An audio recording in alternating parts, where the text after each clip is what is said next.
"Remember Yama, old friend?" said the Nemesaur with a wistful sigh. "Those blasted swamps, eating bugs, wading through filth. But we made what we could of things, eh? Messy as it was, I sometimes think we were our best selves back then." Vargard Oberon grunted, the barest reply, like the grating of shifted stone. Stars had lived and died in the time since he had bothered to verbally acknowledge his master's reminiscing. Zandrak continued, gesturing at the fire-streaked sky beyond the capital barge, as if addressing a crowd only he could see. He might have been, for all Oberon knew. And indeed, Yama was a battle of wills, was it not? A great contest, to see who could stick it out for longest. The Nemesaur sighed again, although no breath moved from his body. "But will alone does not make a warrior, Oberon. We could have seized Yama in days had we fought dirty, and the enemy could have held it for years had they not conceded when honor demanded. But then, who would any of us have been afterwards, eh? Will without honor is nothing, I'm afraid, and I'm beginning to wonder if our current foe, clinging senselessly to the threshold of defeat as they are, has forgotten that spirit of honor." It went on and on. Oberon's eyes could not close, but he dulled his oculars and his auditory transducers for a moment in what passed for brief respite, with the Nemesaur just an indistinct blur and his voice reduced to a muted drone. It was almost as if they were back on Yama, when these same interminable sermons had seemed fresh and inspiring. For that short moment, Oberon felt a glimmer of what might have been longing, but was probably just sadness. No matter. To feel anything, these days, was bliss. But then, a bloom of fire in the middle distance snapped his senses back to perfection, and the feeling was snatched away. They were, after all, a long way from Yama now. "Faps the full along once, turning at speeds that would have collapsed the innards of a mortal pilot. A trio of night scythes broke off from their attack run. On the enemy guns, locked into a new formation, and screamed towards the stricken lifter. The crescent-shaped fighter craft fell into a tight spiral as their guns charged, leaving a triple helix of superheated exhaust in their wake, then spat their lightning at point-blank range. The shots set off a chain of explosions down the giant vessel's flank, and it listed to one side with a thunderous groan. "Ha!" cried Zandrak, rising from his command throne. A fine blow struck. A cheer for our pilots. There was no answer. The retinue of Lishgard on the capital barge just stared ahead, Death's head faceplates flickering with reflected fire as their Nemesaur rambled on. And below them, laboring across the plain in a tide 1,000,000 strong, the soldiery marched, skeletal fig, ewers plated in lusterless silver, their oculars aglow with dull green fire. They did not so much as raise their heads as the Leviathan ruptured. This was, Oberon supposed, what passed for glory now.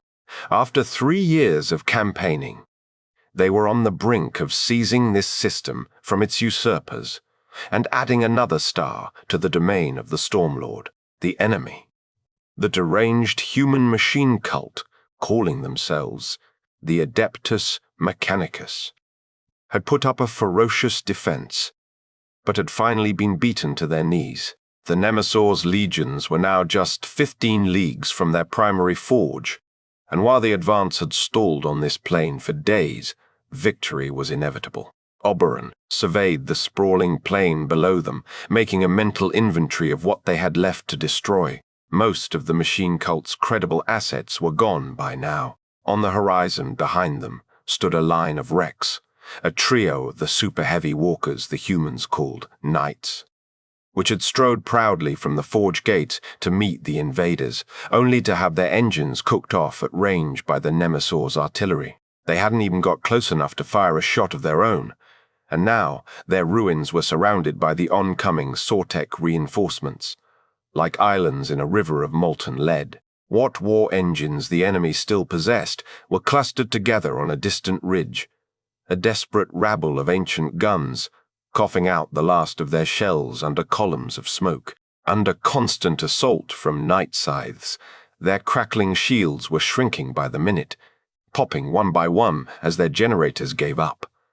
It was only a matter of time before they failed entirely, leaving the lumbering cannons next to helpless. Indeed, they were still forging weapons for the fight. Behind the teeming trenches of the enemy infantry, a steel river of their own stretched all the way to the forged city's ferrocrete walls.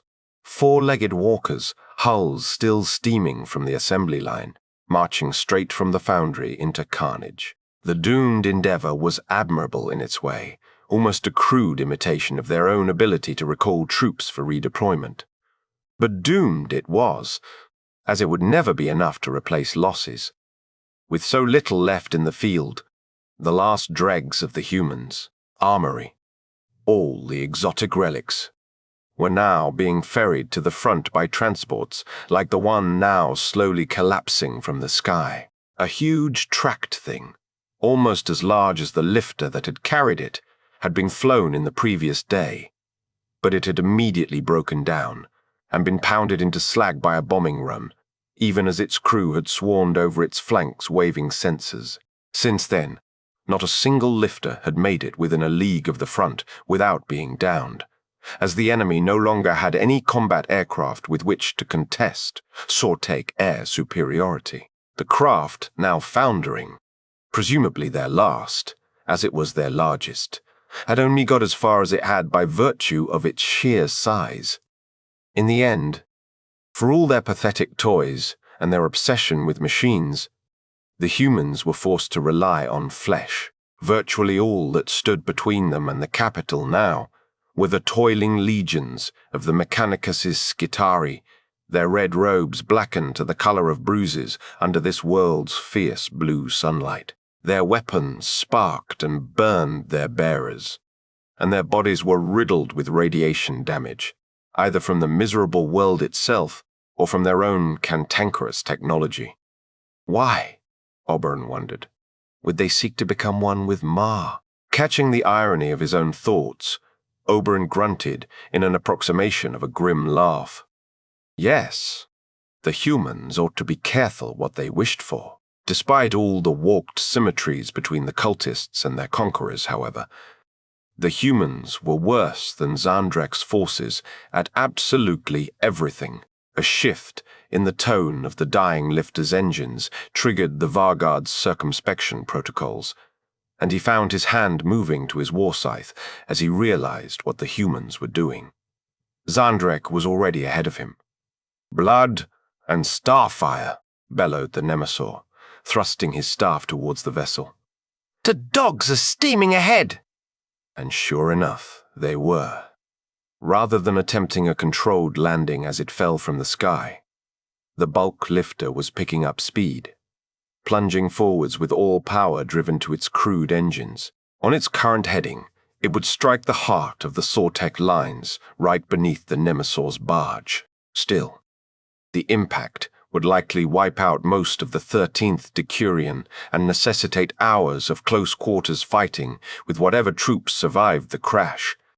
As the lifter's prow dipped towards the trudging horde, who still did not even raise their heads for long minutes after the impact, all was dust and smoke and thunder. Xandrek was an indistinct figure in the cloud, raging at the foe's impropriety in between bouts of coughing and spluttering. Oberon's curiosity had long since died on the matter of his lord's respiratory affectations, but he still found them tremendously irritating. Right now, though, his mind was on other things. Down below, in the ruined ground surrounding the lifter's carcass, there were new shapes moving in the smoke, huge bulbous constructs. They waded from a ragged hole in the transport's side, bleating out the weird, strident code songs of their masters. Although armed crudely with solid munitions, they were making quick work of the first phalanxes to move into the impact zone. Xandrek barked in frustration, wafting dust from his oculars despite their capacity to see in 1,000 arcane spectra. "Oberon, old fellow, your eyes are sharper than mine. Tell me, What's that blasted racket? What do you see down there? The engines they call robots, my Nemesaur, replied Obyron. We faced them before, on the fifth world of the system. They had been so long enough to see mountains worn to sand. But the Nemesaur either could not, or would not, see it. Once again, the Vargard weighed the urge to correct his master against the certain knowledge he would be ignored, and decided against it. And once again, he looked for the opportunity to channel his frustration through his blade. "Shall I translate down and see to them, Lord?" asked Oberon, using the tone he reserved for those moments when he wished to gently prompt an order from his master. But Zandrek gave a dry, grating chuckle and held out a palm to stay him. "Not so fast. There'll be no need for my noble Vargard to dull his blade on these unworthy hulks. Your place is not always in the fray, O eager servant. And besides," he added, encompassing the silent Lichguard with a sweep of his staff, "without your company, I'll have only these taciturn dullards to watch the sport with. No, Oberon. Stay with me." And so Oberon stayed, and watched the fight play out, as his Nemesaur held forth on the poor manners of fielding machines in place of living troops. It was maddening. But it got worse, as the enemy's shock troops rushed forwards to the wreck, consolidating the toehold the robots had won them. Zandrek began talking about how pleasant the weather was. The radiation from the world's swollen blue star was so fierce as to make even the ancient homeworld seem benign, and would have curdled an unarmored body in hours. Yet Zandrek registered it as balmy sunshine. By the time his master finally began to ruminate on the issue of driving back the enemy, Oberon had resorted to inspecting the capital barge via its maintenance scarabs, hoping to find some minor imperfection to put right. In truth, he was bored. One by one, he projected into the beetling constructs via ocular scry, peering through their optics in search of some error in calibration, but found nothing.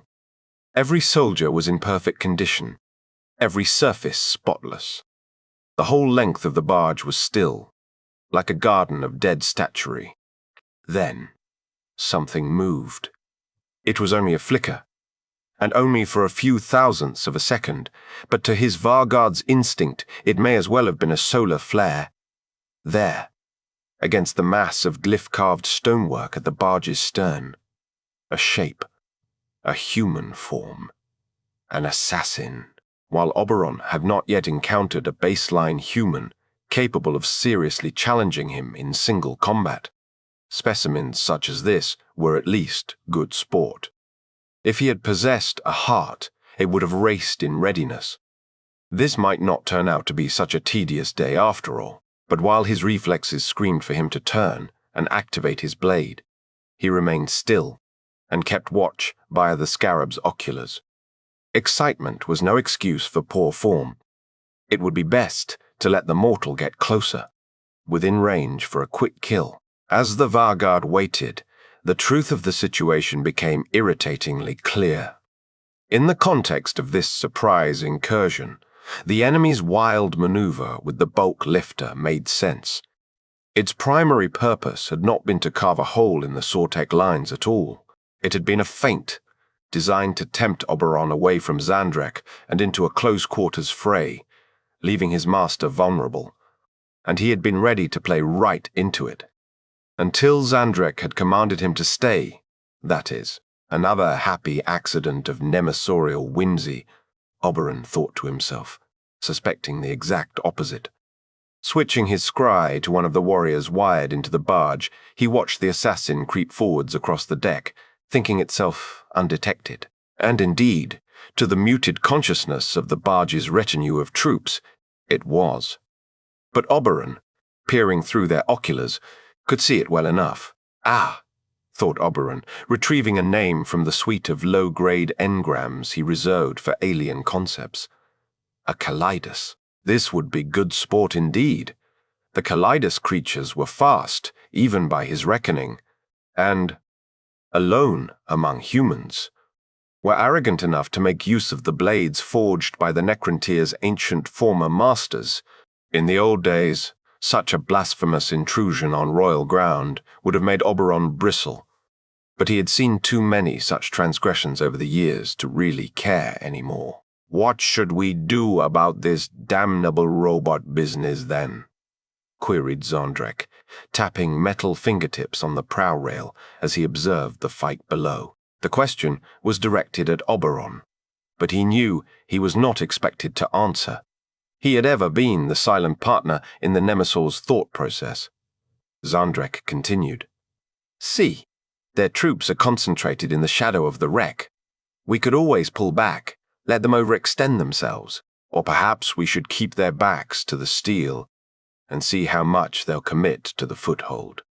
What do you think, old friend?" As Zondrek spoke, the assassin stalked forwards, tight as a coiled spring, just paces away from pouncing range. For a brief, wild moment, Oberon entertained madness. What if he were to let the human stalk 3 more steps and leap? He would never have to hear the anecdote about Utu Prime ever again, or have to sit through another joyless banquet, pretending to enjoy wine from a chalice that had been dry half of eternity. He might even, at long last, see realization dawn in the Nemesaur's eyes. As the assassin's blades sunk in, would it be worth it all, just to see the old general wake up to reality at last? But even as he thought this, his war scythe was in his hand, and aglow. Without Zondrek to endure, he was not Oberon. The assassin's head snapped round at the sound of Oberon's voice, and he exploded forwards, war scythe sweeping in a wide arc. The human dived into his strike, shunting his weapon aside with its own, and the impact of the phase blades rattled the cracks between dimensions. As the Vargard spun round from the impact, the assassin kicked out at his forearm with a force that would have shattered ceramite, but barely challenged Oberon's balance. If anything, it was remarkable. The mortal's leg stayed in one piece. Still, the slight offset in his equilibrium was enough to buy the creature time for another attack. And in came the phase blade. Oberon let the strike connect, shaving a strip from his thorax as he swiveled to face the assassin once more. And then he paced backwards, inviting another lunge. He even drew back his scythe, holding it overhead in the ancient form known as the spearfisher's poise. Sure enough, the human came forwards, swiping at him piecemeal as it weaved around the shadow of his blade. Each cut carved a new silver gash in his necrodermis, but it mattered little. His body would repair itself in seconds. The assassin's would not. He would only need to connect once. Jandrek, being Zandrek, had not even looked around, so engrossed was he in his pondering of antiquated tactics. From the sounds of it, he was trying to recall an amusing mnemonic from his youth. "Ah, yes," said the Nemesaur with a satisfied sigh. That was it. Take a drubbing. Let them advance. Wait for the moment. Seize your chance. And I do believe this is our moment, dear Vargard. Signal the doomsday batteries to fire on the wreck, and let's be done with this. "As you wish," answered Oberon, wishing he had teeth to grit as the assassin made a feint and dived sideways, hoping to get between him and his master. It was tempting to channel his frustration into a flurry of blows there and then, but he hadn't kept Zondrek alive this long by acting rashly. So he cast an interstitial command to the batteries as ordered, and circled round to face off against the interloper once again. As the human ducked in and out of his range, slicing shards from his body, Oberon found, to his profound irritation, that he had the Nemesaur's accursed rhyme in his head, and there it was. The human's ankle wobbled on a chunk of loose stone, an imbalance so small mortal eyes would have missed it. But living death had its advantages, Oberon supposed. Quick as a striking snake, his scythe came down, driving straight through the assassin's leg and pinning it to the floor. In the same instant, the doomsday cannons fired, drenching the sky with actinic light as the wreck below was obliterated. Releasing his grip on the scythe, Oberon switched his oculars to wavelengths far beneath the visible and surged forwards onto the assassin. Blinded by the artillery's fury, the creature was helpless to avoid his backhand swipe and fell to the deck with its chest half flattened. Oberon slowed his chromosense, allowing himself the briefest instant to savor his victory, before bringing his heel down onto the assassin's head. "A brilliant stratagem as ever, my liege," rumbled Oberon, once the echoes of the explosion had begun to fade. "Well, quite," answered the Nemesaur, pleased with himself, as he peered over the prow rail at the inferno below. "Now come, and let's watch the fire together." With a rare sigh of his own, Oberon picked up the carcass of the interloper. He couldn't allow it to stain the royal barge any longer than necessary, after all, and trudged over to his master. As he dumped the body over the rail into the conflagration far below, Zandrek gave him a queer, sidelong look and chuckled to himself. While it was neither the largest nor the most heavily armed vessel in Sortek space, Nemesaur Zandrek's flagship, the Cairn-class tomb ship Yama, certainly had the most sumptuous banqueting facilities. The Nemesaur took considerable pride in what he insisted on calling the Yama's famous hospitalities, and an embarrassingly significant portion of the vessel's interior was taken up with gloomy kitchens and sculleries, where not so much as a morsel had been seen since the war in heaven. These halls were patrolled by legions of cooks, servants, and food tasters, glum husks possessed of less wit even than warriors, with no work to do, and an eternity to do it in. And here, at the apex of this purposeless warren, was the Nemesaur's great feasting chamber.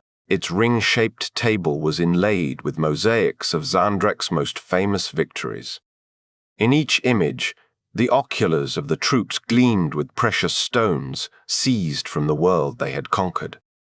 To a being who could appreciate such things, the chamber would have been near indescribably beautiful. Scanning the grim faces sat around the table, however, Oberon permitted himself the amusement of considering who wanted to be there least. It was not Zandrek. He was in full flow, goblet in hand, holding forth about his successes on the campaign. Soon after the victory on the plain, the enemy's primary forge had been shattered, and after that, the imperial capital.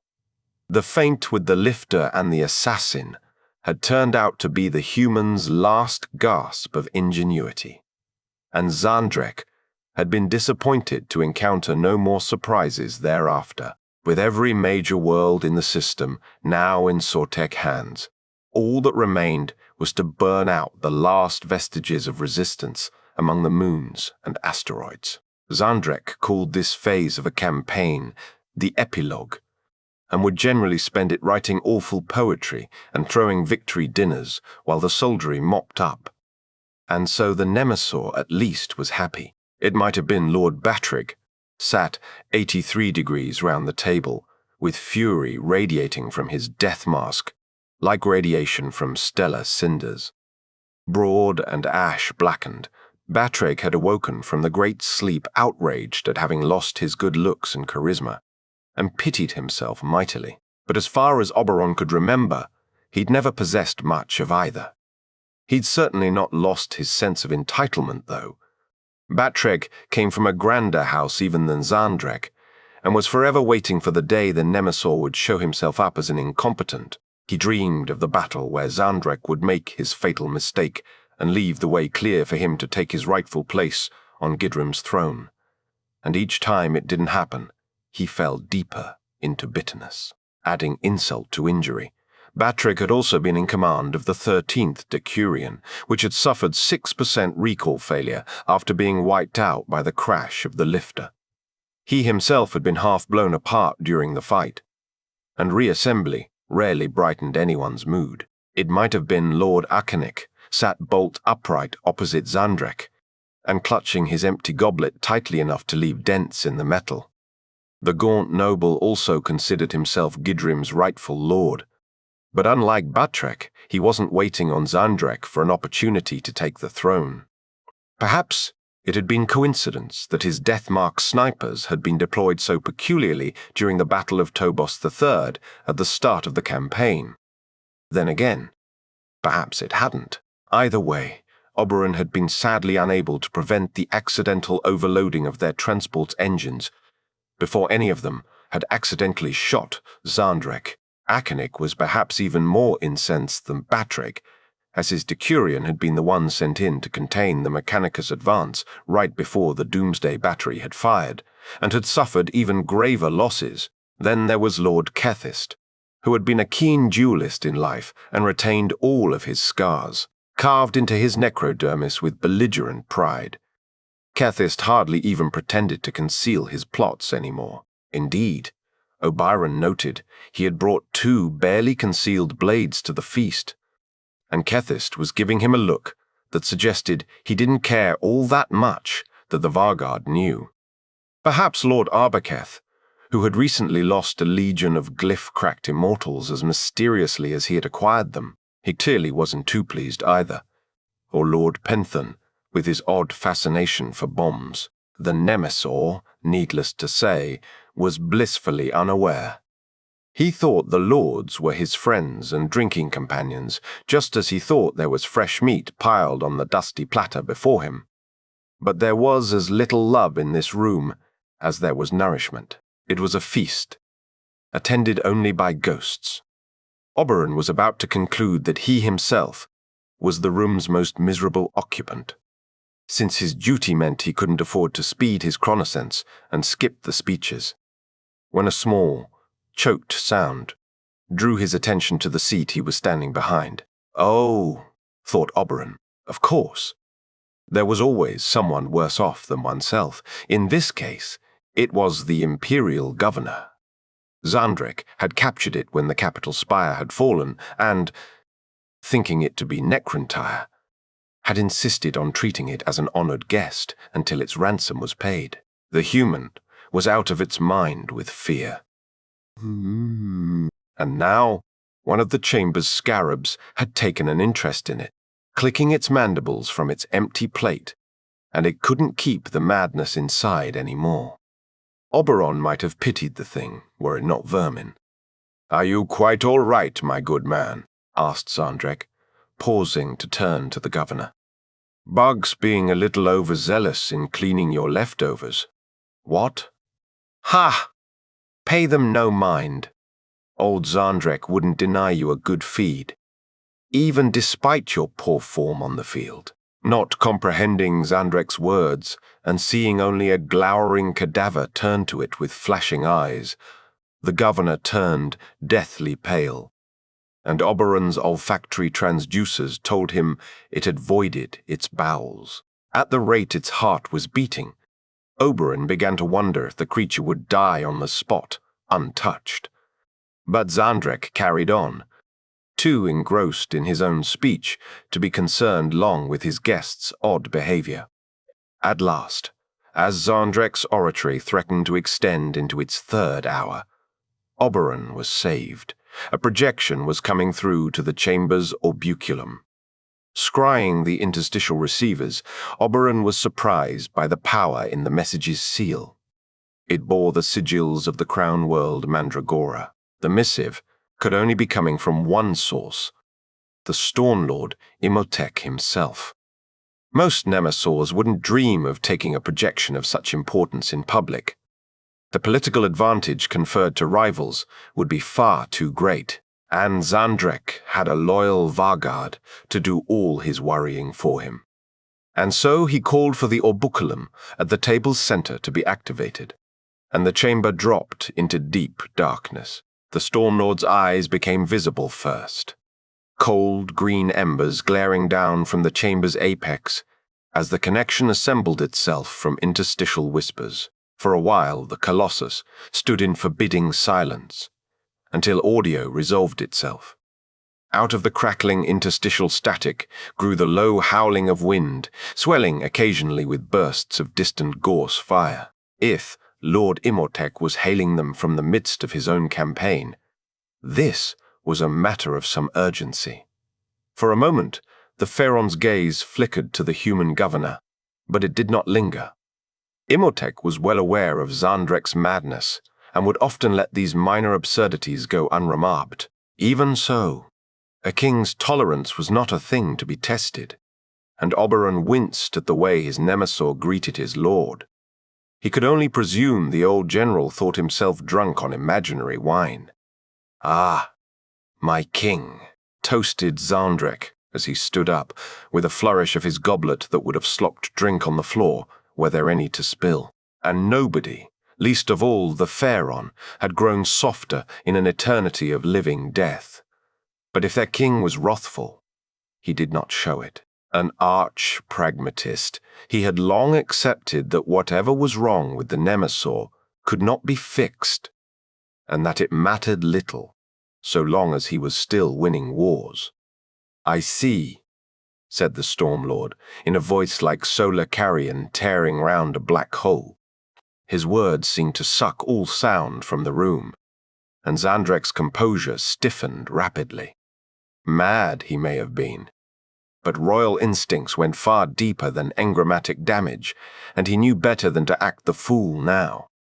"My most abject apologies for any frivolity in my manner, my king," said Zandrek, lowering his gaze and dipping to one knee. "You have done well.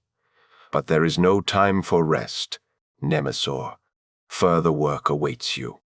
I require a troubled dynasty returned to the fold, and your experience recommends you to the task."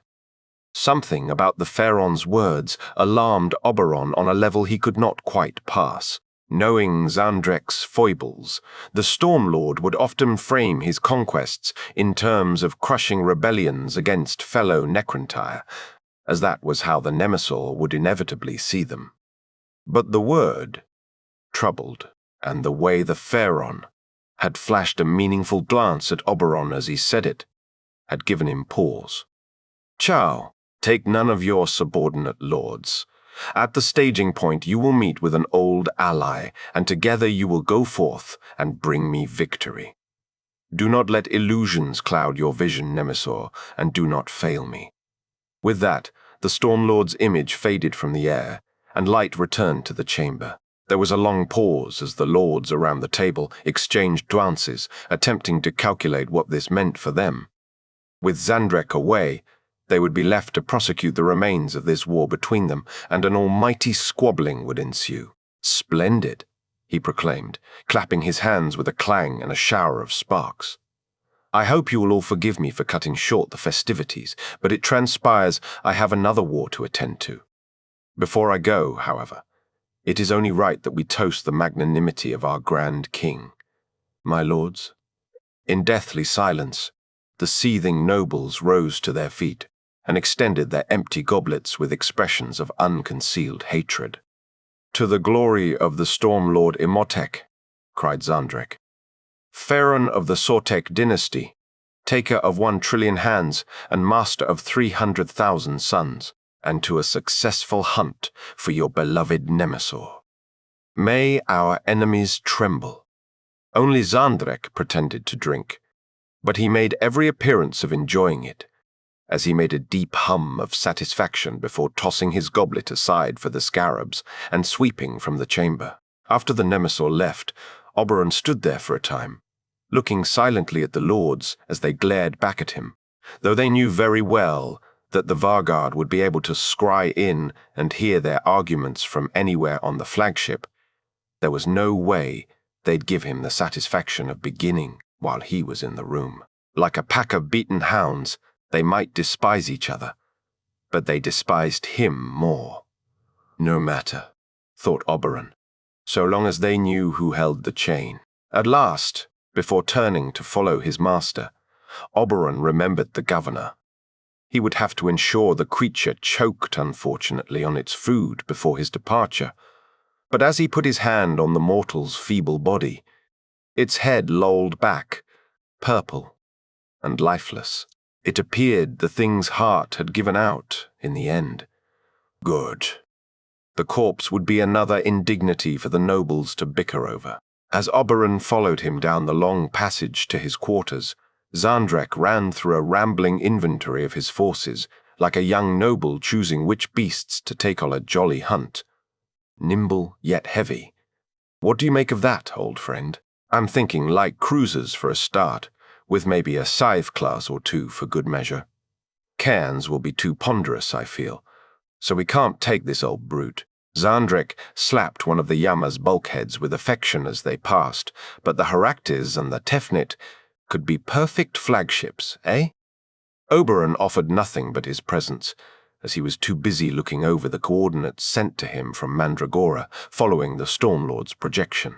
The nearest world to their staging point was a barren rock called Doat, alone in orbit around a dim red star.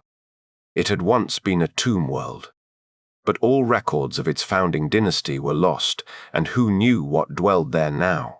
The Vargards suspected nothing good, as Doat was in the depths of the moot, the region of dim, dying light on the far eastern fringe, which the humans called the Ghoul Stars.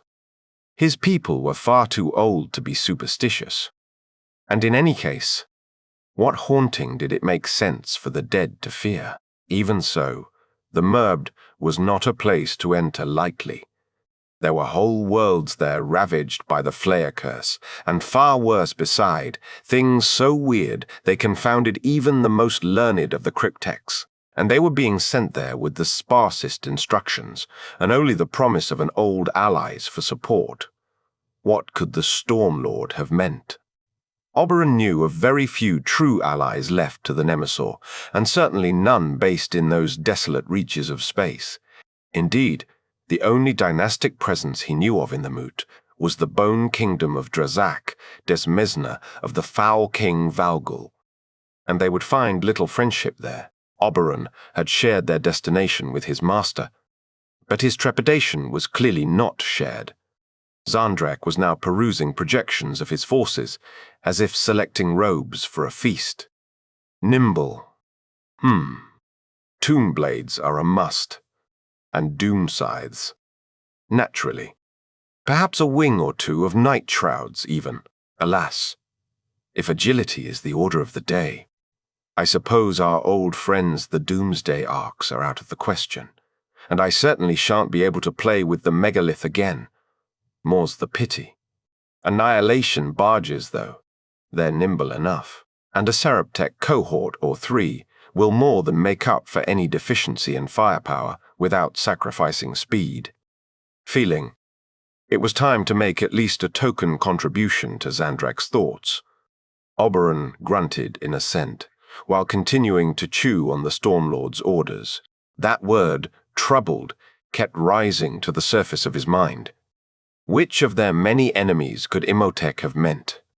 Over long years, Oberon had come to understand the various meanings behind the things the Stormlord said to Zandrek.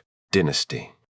To be suppressed meant a war against the green-skinned barbarians known as the Orcs, while a stubborn dynasty meant the elite para-humans who called themselves the Adeptus Astartes.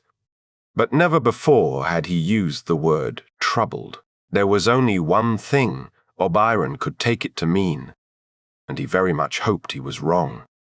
Because even at the suggestion of the thought, he experienced a feeling so unfamiliar that he was only just beginning to recognize it for what it was. Fear. The staging post was as dismal as anywhere could be. A great shattered crescent of stone, birthed from the sundering of a planet during the wild dying days of the war in heaven, and orphaned by the obliteration of its sum. Oberon wondered if there was any poetic symmetry to his people being marshaled for war here, being themselves grim remnants of the same cataclysm, but he had never had the head for that sort of thing, even when he had possessed a soul. He did know. It was dark. Behind him hung the green constellations of the Nemesaur's war fleet, stationary in the freezing void, while ahead was the mute, a tattered veil of dying orbs, beyond which was only extragalactic night. Only by amplifying his oculars could the Vargard make out the weak light of Doat's star at all. And even then it was a feeble presence, a flickering red candle in an infinite night. "Bit chilly out," remarked Zandrek from behind him as they trudged across the world, although there wasn't an atom of atmosphere here to carry sound. The Nemesaur was speaking with his audio projectors anyway, and Oberon wouldn't have heard him at all had he not thought to activate their carrier wavelink. "Yes, my lord," agreed Oberon, wishing he had forgotten to do so. "It is cold indeed. But look, we're almost there." This was the rendezvous point, where they were due to meet their old ally, and where Oberon was curious to discover what friends they had left. Rarely an optimist, he held his war scythe ready. But when they arrived, the circle of boulders was empty, save for the silent light of the beacon. As they waited, Zandrek passed the time by kneeling to inspect the worn glyphs still visible on the old stones. Surely, Imhotep would not have ordered them all this way just to have them eliminated when there had been so many willing daggers back on the flagship. Even so, he was wary. As well as his own oculars, he had a low-level scry cast by the fleet's sensors, ready to expand to full band if they saw even a grain of dust shift on the world shard's surface. Nobody was going to creep up on them without him seeing them first. As such, the Vargard was surprised, to say the least, when he saw something scuttle rapidly between the circle's outer stones. It had been the briefest glimpse, but something about the serpentine motion was sickeningly resonant, speaking to a memory burned so deep in his engrammatic pathways that it took a moment to bring it to light. Spinning round with his scythe aglow, he was presented with a tableau that would have filled him with dread were he not too focused on the fight to come. Looking down on Zandrek from atop the stone he had been inspecting was a vile serpentine creature that must have been 20 cubits in length, bone pale, with a cluster of ice-blue eyes and squirming, bladed limbs at its fore. The thing reared up in a sinuous arch. Mandibles spread, and Oberon roared for the Nemesaur to get back, charging to put himself between his master and the beast. Cried the Nemesaur, as the beast lunged forwards, and with some enthusiasm he began patting it on the head. Oberon skidded to a halt in the grit, his circumspection routines collapsing in a failure cascade as the creature began to nuzzle Zandrek, as if he could be confounded further. A second creature now came bounding over the rocks, undulating on 24 razor-clawed legs, and knocked his master to the floor. "Sata! Dear Sata!" shouted Zandrek, booming with laughter as he tussled with the writhing horror, and the other beast slunk down to bat its slithering feelers against the Nemesaur's face. As the absurd scene played out, recognition began to crystallize at last in Oberon's mind. These were not some ghastly spectres of the mute. They were heralds of something worse. Resigned to what he knew he would see there, Oberon turned slowly back to face the center of the circle, and sure enough, there he was, casually inspecting the immaculate cream plating of one hand by the light of the beacon. "Hello, Vargard," said Setek. Of all their people, at least of those who had made it through the Great Sleep, only Setek had known Zandrek longer than Oberon, born half the galaxy apart, but into the same elite echelon of nobility. They had met at one of their people's most celebrated military academies, where they had both been sent away to study. Even now, Zandrek would all too frequently regale Oberon with tales of his days there, which in many ways he saw as the best of his life. To Oberon, it sounded dreadful. A sweltering pressure chamber of ambition, betrayal, and impossibly cruel pranks, disguised as fun and camaraderie by a veneer of fine wines and brash laughter. But then, Oberon had been born a soldier and not a noble, and so tended to assume he just didn't have the breeding to understand such delights. In any case, Setek had become simultaneously Zandrek's most bitter rival and his closest confidant, closer even than a brother, as the Nemesaur told it. And while Zandrek had been unmatched in his mastery of the battlefield, Setek had excelled in the warfare of the mind. Propaganda, espionage, and the manipulation of psychological weakness. After winning their commissions, the two young nobles had each been given an army and sent off to fight in the swamps of Yama during the bloody feuding of the Wars of Succession. This had been the campaign where Oberon, already a veteran, had been assigned to Zandrek as his vanguard, and he had stood guard at many a feast thrown by the two young officers. He had watched them spar together, hunt together, and roar with laughter together as they celebrated victory after remarkable victory. He had seen them bicker and argue over maps, and watched on as, deep in their cups, they had pledged eternal loyalty to one another. But he had also seen the way Setek spoke about Zandrek to the other lords when he wasn't there, and the look in his eyes as Zandrek told Setek his secrets. More than once, he had seen him use information given in the confidence of the feasting tent to snatch victories in the light of the next day. And at last, on the eve of the battle that would win the war on Yama, he had been there as Setek finally acted on his plot to kill Zandrek. That time, he had resolved to do more than watch. Setek's instruments had been his twin Scolopendra hunting beasts, the very same pair now filling the interstices with their chittering as they roughhoused with his master. They had been flesh, then, rather than the canoptech constructs which now housed their minds. But they had been no less lethal.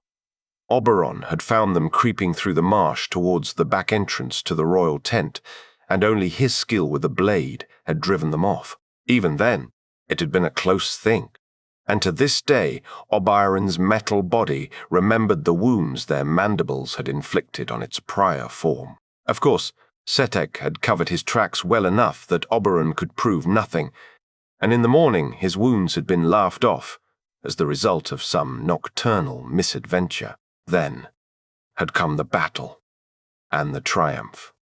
For when that excuse had worn thin beneath the grindstone of his conscience, he had told himself that Zandrek would never have believed his word anyway against that of Setek. Finally, he had accepted the truth. He had not told Zandrek because he knew the truth would destroy him. In time, the silence had become easier to keep. After Yama, Zandrek had been given the world of Gidrim, and his path had split from that of Setek. The last the Vanguard heard, during the madness of the war in heaven, was that the other officer had slaughtered his father, and so seized his dynastic throne for himself. Then had come the horror of biotransference, and the apocalyptic lunacy that followed it. And after that, the Great Sleep. Oberon had been one of the first on Gidrim to wake from slumber, many years before Zandrek, and spent his long solitude learning all he could about what had come to pass, so as to best prepare his master for the galaxy he would be waking into. He had soaked himself in the growing tide of information, reaching the senses of the awakening tomb complex, and naturally, he had searched for news of Setek's fate. It had been with some relief that he had discovered the noble's crown world had been cracked open by a supernova some 30 million years previously, and so he had put the whole business behind him, where it belonged. But then here was Setek, attended by his awful beasts, at the grim edge of the galaxy, and they were to fight together again. "Zandrek, you stupid old bastard," said Setek, in a voice as smooth as his bone-colored necrodermis.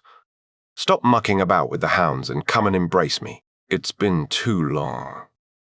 The two nobles embraced with a clatter of plating, and Oberon looked away rather than see the smirk Setek would be giving him over his master's shoulder. "Why, you don't look like you've aged a day," said Zandrek in mock exasperation, before gesturing at Setek's staff. "I see you're still using the same old stick, too." A Nemesaur's staff was a crucial signifier of rank, engraved with symbolic designs and glyphic records of the bearer's standing. Usually, it was a matter of grievous insult for a noble to commission a staff too similar to any other. But on winning their commissions, the two young Offi, Kiers had decided to commission matching weapons as a mark of brotherhood, and indeed, save for the blue light blazing from its power core, in contrast to Zandrek's green, Setek's was identical. Oh, this old theme. Yes, I suppose I never did get round to replacing it with something better, said Setek, before nodding to Oberon. Speaking of which, I see you're still keeping that old lump hanging about the place, eh? At this, Zandrek barked with laughter. Ha! Quite. Well, one has to have something around to get in the way of the enemy's spears, what? Oberon could not object on grounds of protocol, as this was the standard fashion by which officers discussed lower caste Necron tier. Despite all his accomplishments, he had been decorated 7 times with the Order of the Tombfly and granted a sepulchral chamber larger than those of minor lords. He would forever be just a soldier.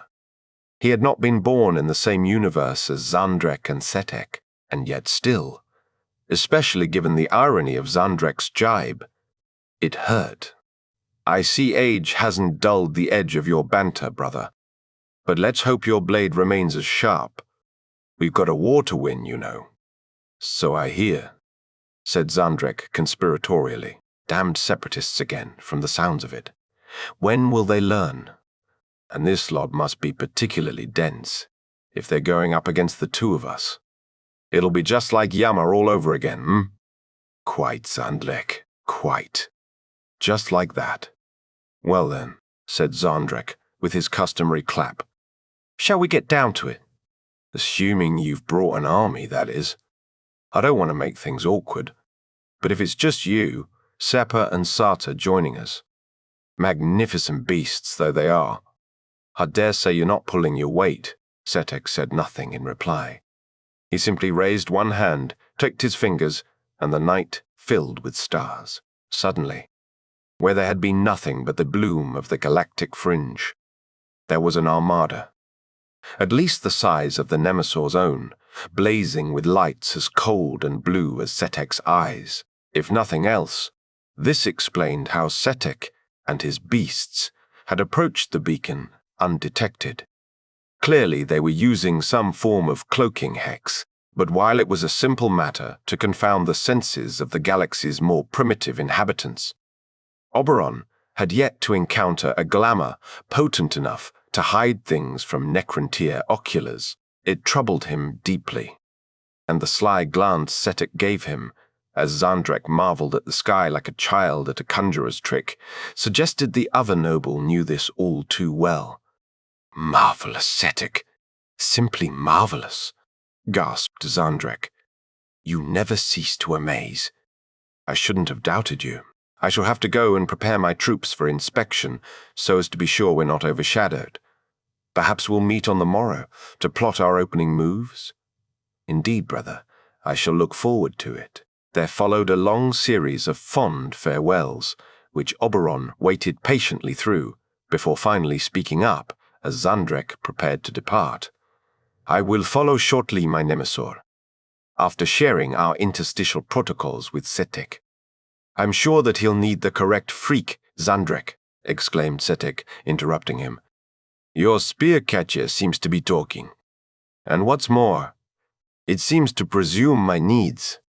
I'm sure it means well, but it does rather appear to have forgotten its manners. Go on, Vargard, run along. Zandrek paused, clearly uncomfortable, but if he was considering contradicting Setek, he clearly thought better of it. Yes, Oberon, he murmured. Come along. There's much to be done. Shooting one last look at Setek, Oberon followed his master. He'd have to wait to get the answers he wanted, but that was all right. He was good at waiting. Any mortal would have been crushed by the Ghost Ark's acceleration as it rumbled away from the Heractes down towards the forbidding red world. Cursed with immortality, however, Oberon just stared forwards into the racing void, unblinking and soaked to his core with the cold of the abyss. It was in these moments that the cruelty of biotransference was most unbearable, in that it had given the Necrontyre bodies to withstand the unthinkable, but no new instincts to match. As it was, Oberon's mind screamed for him to breathe, but there was no air, and he had no lungs, so he forced down the madness and concerned himself with the fight to come. In almost any other war, They would have translated the troops down onto the surface, either via the enormous invasion beam cannons mounted on the capital ships, or via tethered wormholes, hooked into place by Night Scythe Fly. But in this forsaken place, their control of the interstices was being jammed, preventing all translations and disrupting carrier wave communications. And so an entire armada of ghost arcs had been launched, bearing the combined might of the Tessarians between them. Oberon's was the very tip of the spear, heralding the first wave of 4,000 craft, 100 carrying Lishgard to carve a beachhead, supported by 1,000 more of immortals, and the remainder filled with warriors to secure their landing. In addition to the arcs, some 70 flights of attack craft and bombers were headed to Doart, as well as hundreds of Canoptek spiders, sleeting through the night with heavier assets borne in their claws. It was a mighty force, and in any other war, the sight of it would have filled Oberon with wrathful pride. But out here on the bleak fringes of the galaxy, against this enemy, he could not shake free of the fear it would not be sufficient. He would find out soon enough. Until then, rather than thinking about the trial to come, he passed the time examining the Lishgard in the Ark, making sure they were prepared for combat. This phalanx, glittering with small furies as the solar wind whipped across their armored carapaces, were 10 of the Nemesaur's very best. More than that, they were Oberon's personal phalanx. Soldiers who had fought alongside him on 1,000 worlds and survived more battles than a mortal historian could have hoped to list. And although they were bound to his will and that of the Nemesaur, they were not identical drones, like the common warriors of the fleet. Each of these elite soldiers was covered in an atlas of scratches, stains, and dents, which they had elected to retain, despite their capacity to self-repair. And these marks, these catalogues of damage endured, were what passed for their identities. While their minds had lost so much more than Oberon's during the long sleep, they would never be denied these echoes of self. Looking at them now, the Vargard felt a sadness as deep as the cold in his limbs. Oberon had known some of these old soldiers since Yama, could remember training with them, fighting with them, sharing rations and trench-line jokes. There was Sabni, who had been first on the wall at the siege of Rekmir, and who had always oversalted his food. There was Pentesh, who had fallen over drunk after the triumph on Nacht, and Mehi, who had wept at the news of his lost sons. But it was all right, as he would not remember now. None of them would remember any of it. Oberon alone was left to carry their memories. He alone knew the names they had forgotten. These long-ago comrades were just ghosts now, and the steel they haunted would never know Oberon as a friend, only as a master. And yet, still, deep in his engrams, the Vargard considered them his brothers. As the Ark streaked towards the surface of the world, he felt the impact of stardust on their lifeless hides, just as if they were echoes of his own. For the interstitial jamming affecting Doart's surface had another consequence.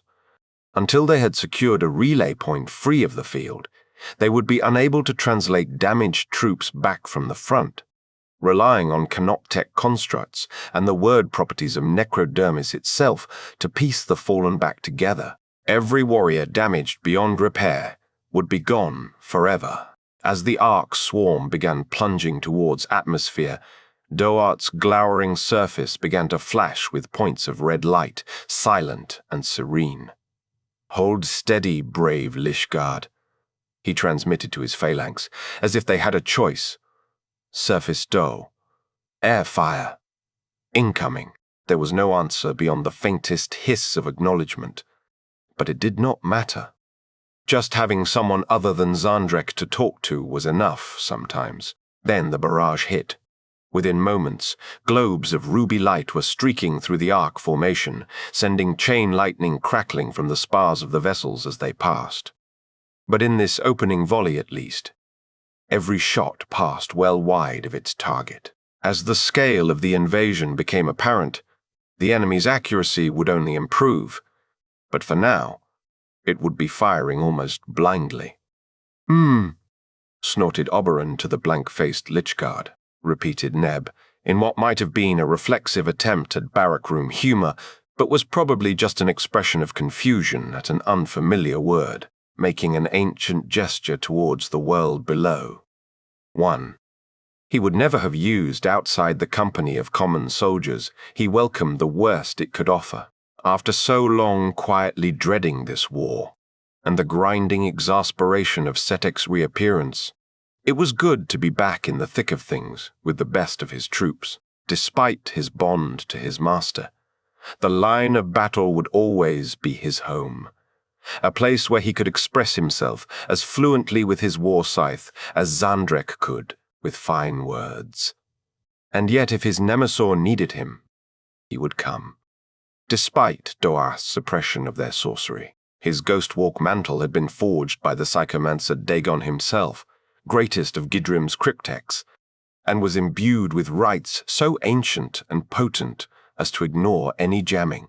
The mantle could move him through deeper strata even than the interstices, and could take him to his master's side at any moment. Oberon hoped he would not need to use it. Although he was far from trusting of Setek's intentions, he doubted the bone-plated Nemesor would make his move so early in the campaign. Apart from anything else, it would be too blunt a move for his refined tastes, but if he did decide to seize his chance, Oberon would not be baffled by tricks again. As the fleet had sailed for Doat from the staging post, he had spent hours calibrating the flagship's scarabs to spot even the most infinitesimal intrusion on his lord's sanctum, and summon him there. But powerful as it was, even the mantle would not be enough to save Oberon, should he be blown to dust on the way to the world's surface. As he considered this, another shot streaked in, far too close, and his oculars were overloaded with deep red light. When it faded, the next arc along the formation had disappeared, with only sparks of subatomic froth spiraling onwards, where once had been a phalanx of old friends. If anything, he was glad for those soldiers, for their long and deathless duty had come to an end with no dishonor. They could rest now.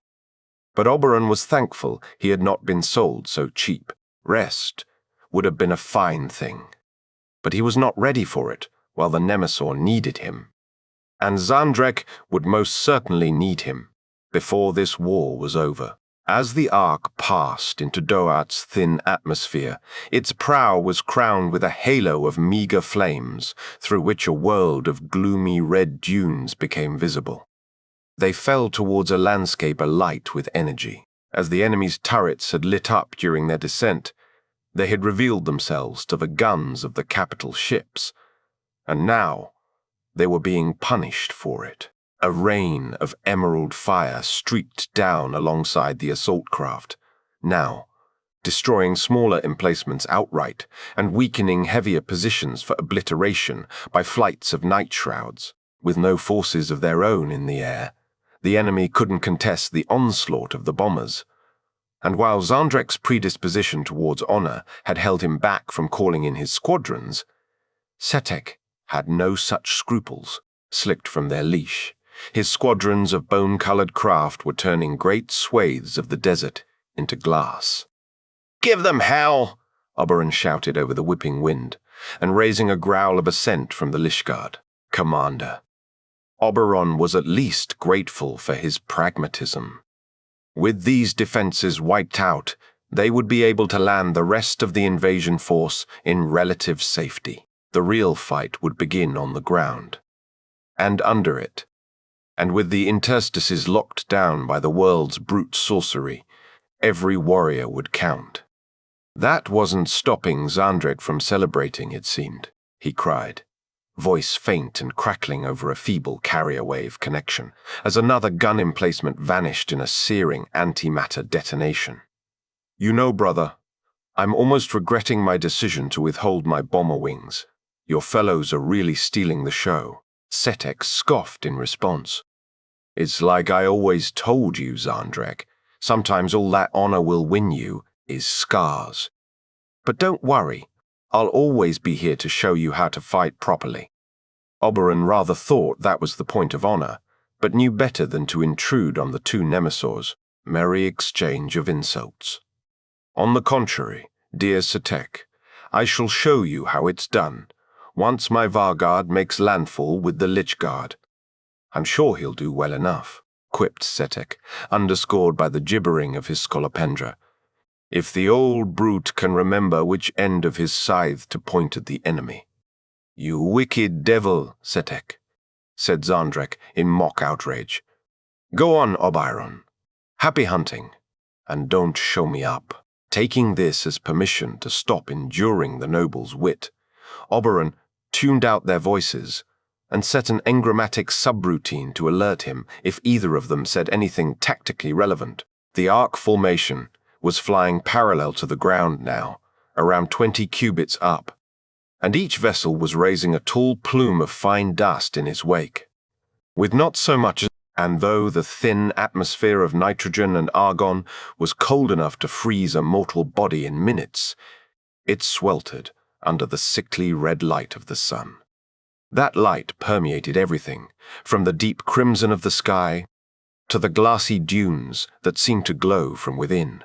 Here and there, the sand was broken with great triangular outcrops of black stone, worn by endless sandstorms, and Oberon would have thought them mountains. Beneath those dunes teemed a horde almost beyond reckoning, and the Vargard's engrams shivered with the thought of that deep labyrinth. But there was no point dwelling on it. He could fight that battle over and over in his mind, but it would win them no ground until he fought it in this world. The only way out of this war was through it. And so, as the ghost arc slowed in the shadow of a towering black cliff face, Oberon leapt to the sand and raised his war scythe with an ancient cry of challenge. A gale was picking up, carrying countless tons of sand with it. Whether it had been stirred by the violence of the bombing, or was part of the world's inscrutable reaction to their intrusion, he had no idea. But it suited his mood well. He had come to take this appalling rock, in the name of his Nemesaur, and in the name of the Stormlord. Well landed, Vargard, intoned Zandrek, all whimsy stripped away to reveal the aristocratic steel beneath. Prepare my siege lines. Let Duart know the sons of Gidrim have come to claim their due. As the Lich Guard marshaled, flowing into perfect blocks as if drawn to invisible magnets, Oberon surveyed the immensity of stone before him. At its apex, twin doors of black metal stood, bolted to withstand eternity, and flanked by obelisks 2 ket high. Their surfaces had been ground almost smooth by Doart's winds, but still they bore rows of markings which Oberon wished he did not recognize. It was time to draw their builders forth, turning to regard the assembled legion, now 30 ranks deep as flight after flight of arcs disgorged their passengers. Oberon sent an interstitial command to the heavy artillery. A battery of annihilation barges was already arrayed on each flank of the force, but they would need greater engines than those to crack this shell. "Let the guns come forward," he commanded, beckoning into the swirling dust with his scythe. And there they were, visible at first as towering, curving, clawed silhouettes in the gathering storm. Oberon could almost picture them as the dread beasts of Necrontire myth, after which they were styled. This moment of fancy was rare for Oberon, and made him wonder if Zandrek's odd way of viewing the world had got into him over the years. But then the engines lumbered forwards out of the dust clouds, and he saw them for what they were, a cohort of colossal Seraptech constructs. 5 strong settled themselves before the gates, and the sand itself began to sing with the charging of their guns. As their singularity generators reached full power, they produced a low, mournful howl that would have burst a mortal army's eardrums and spilled sheet lightning, which crackled across the quaking desert. Oberon raised his war scythe, and the lightning ran wild up his arm. drawn to its fractal blade, ready to fire at my Nemesor's command, said Oberon, keeping his scythe in the air. From experience, he knew Xandrek would wait before giving the order, as his lord had always said, what was a siege without a little theatre? And so he used the time to steel himself for the fight to come, using the sealed portal before him as a point of focus. But now, he looked at it closely. There was something deeply unsettling about those black gates. The rows of eroded glyphs on their surface were eerie enough, but there was something carved on top of them. A scrawl of the same text, but carved with a shakier hand, and forming phrases that made no sense. He had barely begun to make out the words, when the Nemesor's voice came over the interstices, speaking with an authority that even eternity could not dull, commanded the Nemesor, and Oberon put the strange text from his mind as he let his scythe fall. The red world was drowned in green fury, as 10 singularity generators fired at once. Huge chunks of the gates simply vanished, as tons of metal were drawn into raging, momentary black holes. And Oberon had to brace himself against the foot of the ramp to resist the tug of their monstrous energies. The rock itself screamed as the fabric of the gates collapsed into points of tortured space. Time, before detonating in a volley of molten splashes. And yet still the doors remained standing. There would be no respite. Already the charge coils of the Seraptex were glowing white-hot for a second strike, and Oberon swept his scythe once more to order the shot. This time, it was more than the ancient bulwark could stand. When the light of the guns faded, the doors had been reduced to tattered remnants, with a lake of boiling metal at their base. And behind them was blackness. "Hold fire," ordered Oberon. "Infantry, ready!" The silence was iron-heavy, broken only by the bubbling of steel as it cooled on the black stone. And then their forms became clear, beetle-like things, scuttling and flying in short hops, with rust-scabbed shells and oculars glowing the same dull red as the dunes. How impoverished must these poor fools be? I do hope this isn't the stiffest resistance they mean to offer. Setek offered half a laugh, with little conviction, for he knew as well as Oberon how wrong Xandrek was. The scarabs came in a trickle at first, which soon became a flood, and then a tidal wave, as hundreds of thousands of the things came out of the mountain. The first wave was shredded by massed fire from the warriors and immortals, while those behind were burst into drifting sparks by the Tesla destructors of the annihilation barges. But still more came, far more than could be repelled, and in no time they had spilled to Oberon's line at the base of the ramp. The Lishguard, too proud to use their power blades on such unworthy foes, planted their weapons in the sand and fought with hands and feet. Silent, even in their wrath, they stamped the scarabs into fragments on the stone of the ramp and crushed them like fruit in their hands. Oberon was beset by half a dozen of the things, and spent a revolting minute levering them from his skin and cracking their shells. Others were not so fortunate. Knots of the canoptech creatures were now flying over the line in short arcs, descending on individual warriors in a frenzy of scrabbling legs and gnashing mandibles. Although Oberon knew they felt themselves being devoured, the warriors did not even scream as they went down. When the scarabs moved on, they left only slivers of metal, hopelessly trying to reassemble themselves. And still more came from the broken gates. Knowing this would come, Oberon had positioned a rank of canoptech spiders at the Legion's rear, and they moved forwards now, disgorging their own scarabs as they hovered over the lines. The tiny constructs set upon their opposite numbers, and soon the air was thick with their rattling buzz, dark with the shadow of the swarm. But the enemy's scarabs were poorly maintained, crusty things, and soon came apart under the claws of the Sorteg's own gleaming constructs.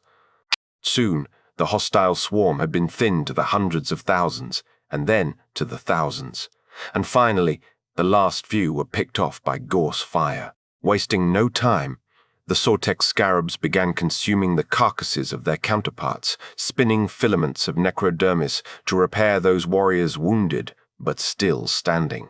The lines had held, and casualties had been few. Only 3 Lishguard had been lost to the swarm, and none of his personal phalanx among them. But Oberon felt only fleeting relief. He had experienced their slow dismantlement, almost as keenly as if it had been his own bones being chewed, and this was only the start. As the buzz of the scarabs faded, it was already being supplanted by a ghastly sound from within the mountain. A slow, arrhythmic clanking, underscored by the drag of rust on stone. Oberon commanded the lines to hold once more, and his Lichguard picked up their blades in readiness for what was coming. This will be, well, I hope, at least, to grant your wish. Neb turned his head to regard Oberon for a moment, with nothing but faint confusion behind his oculars. But perhaps, on some subconscious level, the words had meant something. There was no time to consider it further, however, as the foe was upon them. They saw their oculars first. A galaxy of doleful red embers in the darkness of the tunnel, stretching back as far as even Oberon's most powerful scries could see. And then they shambled into the light. Necron warriors. They were the same deep umber as the scarabs had been, their poorly maintained necrodermis grown over with rust and streaked with dark stains from leaking joints. Some hauled rigid limbs into motion, while others crawled, dragging ruined legs behind them as they clawed their way forwards with skeletal hands.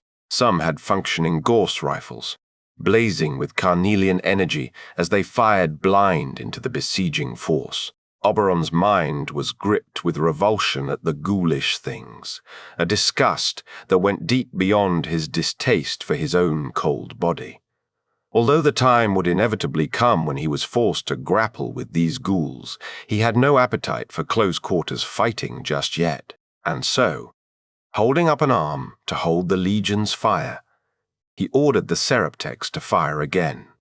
Perhaps 500 of the wretched things were obliterated in the first volley, but the creatures behind them did not even slow their step, limping onwards over the molten remains of their fellows. It was the same implacable, mindless determination that had driven Zandrek's own soldiers over 1,000 battlefields.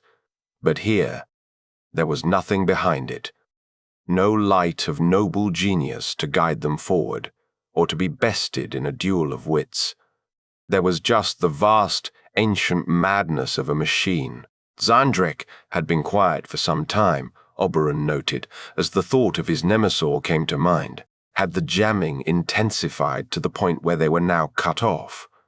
Or worse, had Setex somehow got past his monitors and harmed his master? But at last, just as Oberon was readying his mantle to make an emergency translation back to the Heractes, Zandrek opened a private channel to Oberon alone, which Setek would not be able to hear. When at last he spoke, his voice sounded almost feeble, robbed of the royal confidence with which he had commanded the commencement of the siege. "Oberon, my old friend," stammered the Nemesaur. They're us." "Of course they're us, my lord," said Oberon, taken aback. "They're separatists." It felt unusual indeed to be the one reminding Zandrek of his own delusions. But he had never heard anything like the uncertainty in the Nemesaur's voice just then, not in all their years together. "They have no souls, Oberon. They seem like us. They resemble us in form, but something has cut away their essence. They're severed." Oberon was silent, but not through taciturn habit. He was entirely staggered by what Zandrek had said, as for once the old Nemesaur had seen things exactly for what they were. A severed world, for that was undoubtedly what Doat was an abhorrent thing. When the great sleep had begun, each of the Necrontier's countless tomb worlds had entered a long hibernation, watched over by an artificial mind known as an autonomic spirit. Across the breadth of the galaxy, The lords of the dynasties had waited through their dreamless slumber, with each of their deep graves watched over by these selfless essences. And when the time came for a tomb to wake, it was the spirit which would begin the process. The Canoptech swarms that had patrolled the catacombs for intruders would be repurposed to prepare the halls for the risen lords, and warriors would be woken, temporarily under the guidance of the spirit, in readiness for the command of their masters. Even under perfect conditions, however, and despite the celestial genius of cryptech techno-sorcery, 60 million years of entropy was a terrible beast to fight. For while the bodies the Necrontyre had been given during biotransference were functionally immortal, their minds were not.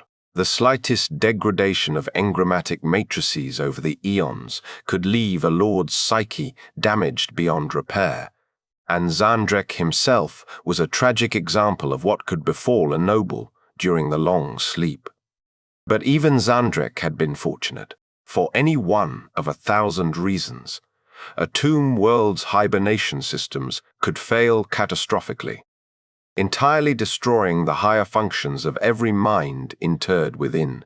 In these cases, the autonomic spirit would still begin its attempt to wake the dynasty under its care, but in finding no lords to take the reins, would attempt to run the entire tomb world in accordance with its limited instincts. The architects of the tomb worlds, unable to imagine their sorceries might be undone by the brute attrition of time itself, had made little provision for such a nightmare, and so had conjured the autonomous spirits with the compulsion to repel all invaders, until such time as their rightful masters awoke from slumber. Unfortunately, given the feudal infighting endemic to dynastic society, the spirits of severed worlds took the soldiers of other dynasties to be enemies, and would fight them just as fiercely as they would non-Necrontyr in some dire cases. Was the name of one such world, Sarkon, had become infamous among the reawakened dynasties.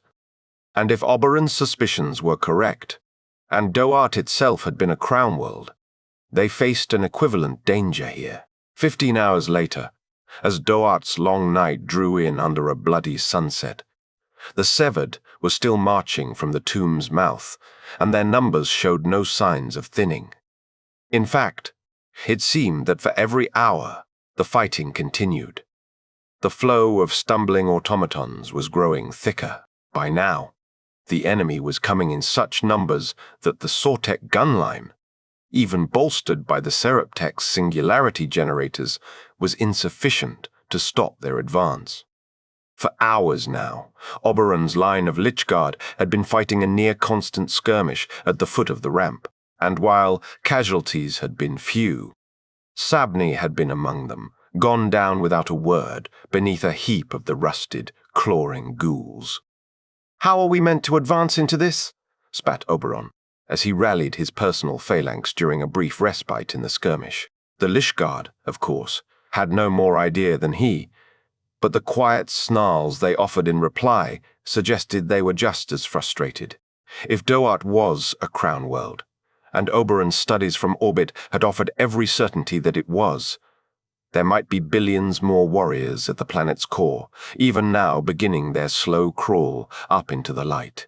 And with every legion the invaders disintegrated, the world's spirit would grow more aware and more incensed, bringing more powerful assets online and opening further gateways to the world's surface, until they could fight their way inside and commandeer one of the tomb's translation relays in order to bypass the interstitial jamming. They had no hope of recalling fatally damaged troops to the fleet for repair, and if they were surrounded before they could breach the catacombs, the campaign might collapse astonishingly quickly, having only achieved the full awakening of a severed crown world. Even now, Oberon was receiving reports of warriors streaming forth from the other mountains among Doart's dunes, and Setek had ordered his fleet's guns to begin firing on those entrances, hoping to seal them and hold back the tide. He barked to his phalanx as they advanced again, with a nod of reassurance that was more for his own benefit than theirs. Hold the line, stay alert, and maintain your faith in our betters. Nemesor Zandrek will find us a way in." The truth was, Oberon wasn't so sure Nemesor Zandrek would do anything of the sort. Although he hated to admit it, Setek, for all his treachery, was carrying the entire operation. Since his transmission to Oberon just after the Severed had first emerged, Zandrek had been virtually silent, offering only faint, half-hearted encouragements to his forces. The Nemesor was clearly stricken by what he had seen, and there was no foresight behind his commands, though it pained Oberon to say there was no leadership. Sometime into the night, Zandrek's communications petered out entirely, and Oberon grew worried. Taking his attention from the fight for a moment, he scried into the Horactus's bridge, momentarily dreading that he might find his master lifeless at Setek's feet. What he saw was almost worse, and distracted him to such an extent that a warrior's bayonet came within a forearm's length of his body before the horror wielding it was cut down. Zandrek was visibly broken, leaning against a rail for support. His shoulders were slumped, his head was bowed, and his staff had fallen to the deck. His empty goblet, which he had ever thought overflowing, lay smashed on the floor beside him, and as the warriors wired into the bridge's controls watched absently on, he was weeping. Without the Nemesor's eternal confidence, no matter how ill-founded it seemed at times, Oberon had no idea what to do. He was a servant without a master, a sword without a bearer, and with Zandrek absent, the Vargard was effectively commanding the entirety of the Sortek force. The thought filled him with profound misery.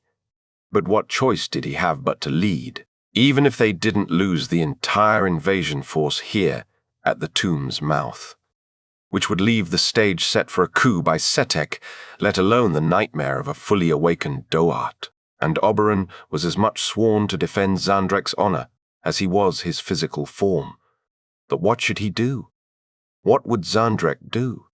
Holding back the smallest of groans, Oberon realized at once where he would find the answer. Paring back his awareness of the fight to the bare minimum required to fend off the enemy's blades, Oberon assembled every scrap of engrammatic code relating to Zandrek's lectures and reminisced. He was no strategist, but if some small shred of the Nemesor's obscure genius had not carried over to him in all those years of listening, then he was a poor servant. The answer to the predicament had to be somewhere in all those millions of hours of his master's rambling. Ultimately, the tactical algorithms Doart would be running on were based on the very same ancient manuals Zandrek had spent his interminable life obsessing over. By Gidrim's name, some of them had been written by him, and if there had been anything the Nemesor had enjoyed doing over the many, many years, Oberon had served him. It had been talking about his favorite tactical manuals. When the solution came to Oberon, it was from an unexpected place. "Oberon, my good fellow, have I ever showed you how a finger trap works?" Zandrek had not, and Oberon didn't really think now was the best time to learn, since most of his consciousness was busy fighting back an upstart Lord's Canoptek wraiths via the guards outside the feasting hall. But he had the distinct impression he was about to find out anyway, and so he replied with polite interest. "It's a very simple thing," said Zandrek, producing a small cylinder of woven reed with an illusionist's flourish. "A little more than a toy, really. A little trick, used to amuse the children of the royal houses. And, of course, to teach them a little bit about war in the process." Oberon nodded, unsurprised so far. There wasn't much in the Necrontyr experience of childhood that was not, at least partially, about war. "Hold out your hands, Oberon, and I'll show you." There, index fingers pointing towards each other. Just like that. Excellent. As a Lishguard blade dispatched another of the thrashing constructs beyond the door, Oberon had tried to free his fingers, with his strength drawn from the core of the small star where his heart should have been. Oberon could have snapped the device apart into a cloud of dust. But he suspected this was not the point. "They won't come free, my Nemesaur." "Ha-ha! That's because you're pulling on the trap, O foolish servant. And you see, the tighter you pull, the more wickedly it grips. To break free, you must try changing your angle of attack. Try pushing inwards, and see what happens." "I am astonished, my lord," said Oberon, as the trap fell to the floor, and so did the last of the wraiths. "Marvelous stuff," said Zandrek. "And I know it's a silly lesson, but perhaps it will prove useful one day." "Classic, Zandrek," thought Oberon, slamming the butt of his scythe through a warrior's skull with mute satisfaction. The figment of the Nemesaur had been right. The longer they resisted here on the surface, the tighter Doort's trap would get. They needed to push inwards. The answer to this question was more forthcoming, as it was on his person, the Ghostwalk mantle, which could tear through Doart's interstitial jamming like wet paper, crushing his fears beneath the weight of duty. Oberon made his decision and transmitted a request for a private carrier wave to the bridge of the Circuit, Setek's flagship. To his surprise, it was answered immediately. "Vargard," said Setek, with a note of surprised amusement in his voice. "I hope you will forgive my impertinence in speaking to you directly, but—" "Forgiven, Vargard."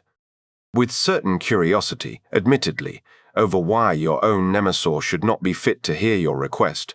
Signal problems," lied Oberon curtly, knowing full well that Setek would be aware of the situation, and in no mood to dance around the truth.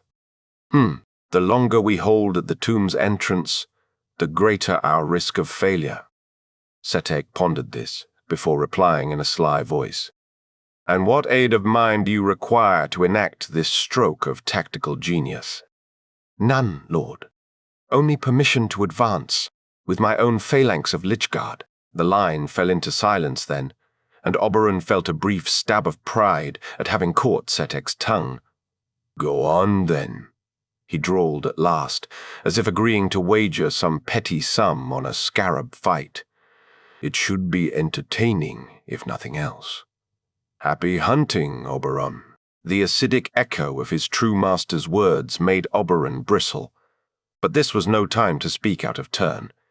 He had Nemesaurial permission for at least part of what he was planning, and that was enough to maintain honor. There was no need for further conversation.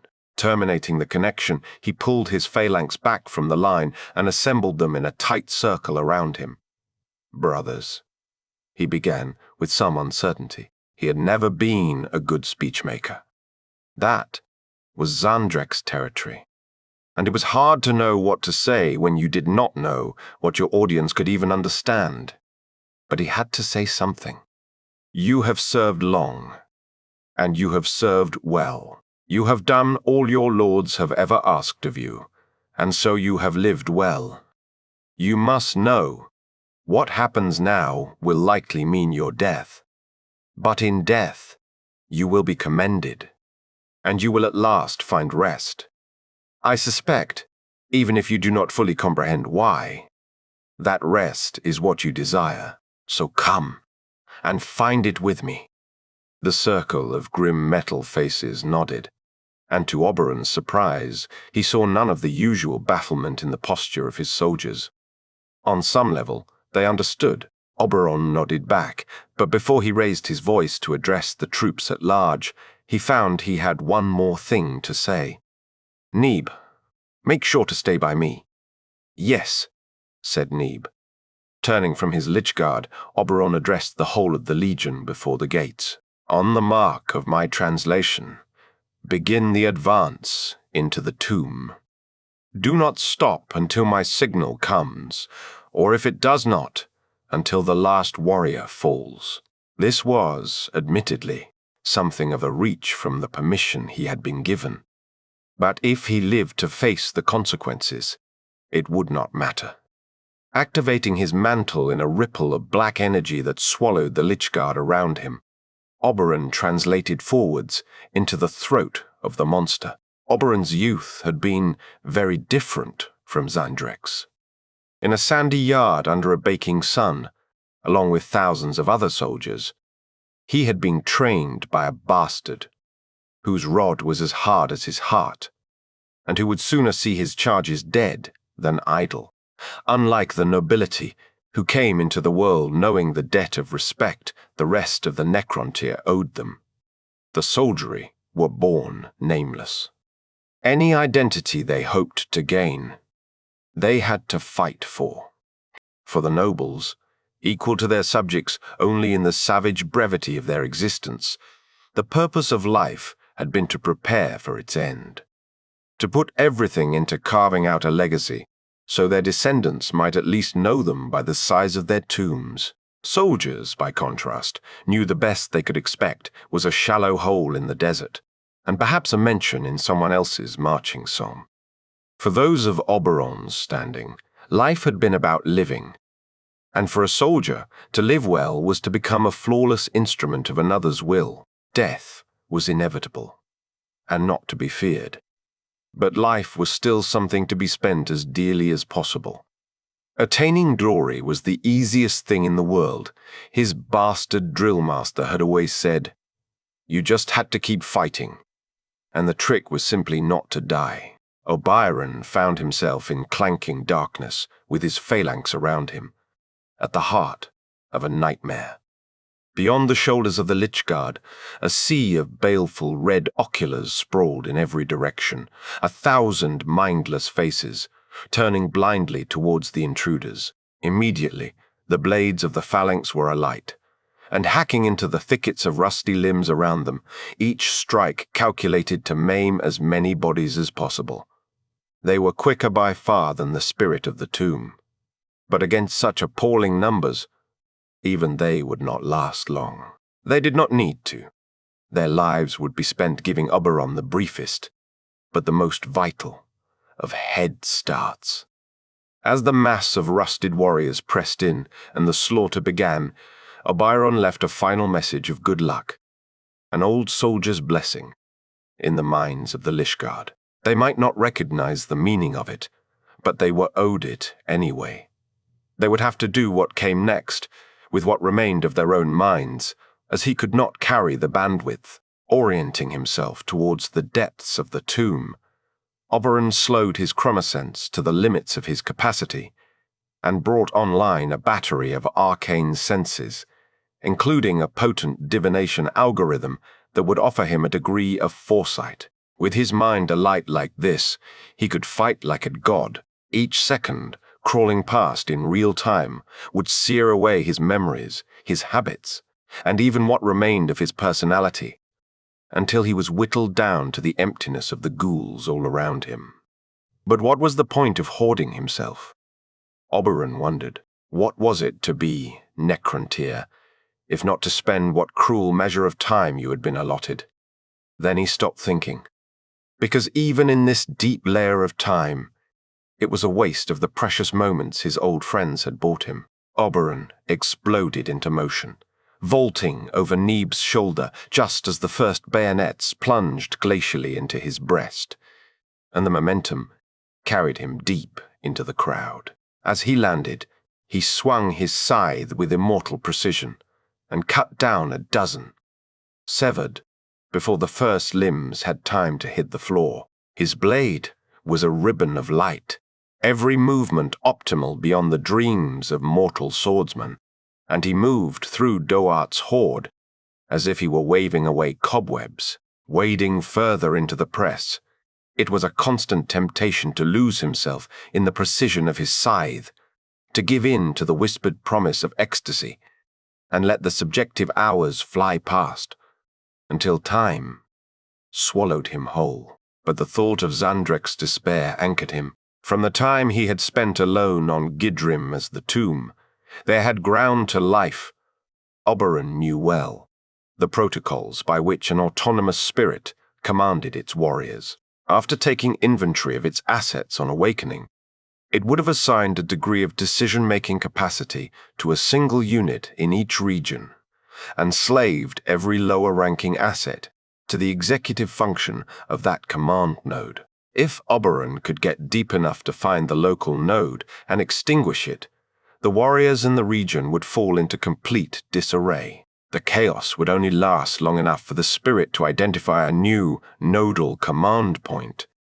But with its wits still sluggish from sleep, that might be long enough for the Legion at the tomb's entrance to press the advantage. Further along the passage, where it widened into a sepulchral hall, the mass of warriors was lit from above by a flickering red glow. Suspended in the air like a marionette by the weird sorcery of the tomb, the gaunt creature turned to look at Oberon with the slowness of hourglass sand, and something entirely other regarded him through its oculars. But already, Oberon could sense the limits of his heightened state. He couldn't operate like this much longer, and already the warriors were beginning to press in on him, bogging him down. Hands were beginning to clutch at the edges of his armor, and eventually, enough would latch on to slow him to a crawl. That would be the beginning of a slow and dishonorable end. As Oberon assessed the dwindling options left to him, words floated back from his past. This time, from the training yards. Ignoring a dozen screaming fail-safe routines, Oberon reached into the core of his body and commanded his central reactor to convert fully half of its remaining energy into mass. It was a desperate, catastrophic move, with every chance of turning him into a pool of molten slag. But even that was better than being torn to pieces in the dark. With tons of hyperdense mass temporarily distributed throughout his necrodermis, Oberon's momentum became unstoppable. It was as if a torch ship's engine had ignited behind him, and as he picked up speed, he began to smash warriors aside like saplings. Soon he was moving at a thunderous pace, plumes of gas streaming from his skin, as the exotic metalloids dumped by his reactor sublimated. Every warrior he touched was sent arcing into the dark, until nothing was left between him and the puppeted lord, bellowing Zandrek's name in challenge. Oberon took a mighty leap from the skull of a crawling warrior and drove his war scythe into the lord's chest with the force of a small asteroid strike. After that, there was blackness. Oberon was not capable of being unconscious, but there was a period during which his transducers registered nothing. No new engrams were encoded, and his chromosense was entirely absent. In essence, he was unconscious. And then he was not. And Setek was speaking to him from inside his head. "Bravo, Vargard. I'm not one to admit my mistakes, but I suspect we may have got off on the wrong foot." Oberon nearly asked him if he was referring to the assassination attempt on Yama, but came to his senses in time. He found he was lying on the floor of a stone chamber, scorched and surrounded by debris, while all around him, blundering, severed warriors were being cut down by advancing Lishgard. As he got halfway to his feet, only to collapse back to the stone, he recalled his assault on the command node. The fact he could remember anything was a good sign. The surge had not eaten away too much of his mind. In fact, running a diagnostic scry, he found he had suffered surprisingly little in the way of engrammatic damage. By cruelty of chance, he had not forgotten the names of the phalanx who had just sacrificed themselves for him. But as far as Oberon was concerned, those memories were a burden he deserved to bear. The things he had lost were not a bad price to pay at all, considering what had been won. With the local command node cut off, Doart's defenders had fallen into disarray as predicted, and his forces, Zandrek's forces that is, had been able to sweep into the sepulchral hall with little resistance. Now they were in place. It would be a matter of hours before they could commandeer the hall's machinery and secure a translation relay free of the severed world's jamming field. "This humble servant thanks you for your favor." "That's more like it, Vargard. Now why don't you translate up to the circuit so I can congratulate you in person?" "Dear Zandrek, seems as if he needs a little cheer, and I think you've more than earned the right to join us for a victory toast, despite your recklessness. I look forward to receiving you." Setek clearly didn't expect an answer any more than Oberon expected the right to refuse. and even though he would have rather made another near-suicidal charge into a chamber full of ghouls than join the traitor on his flagship, he had been given his orders.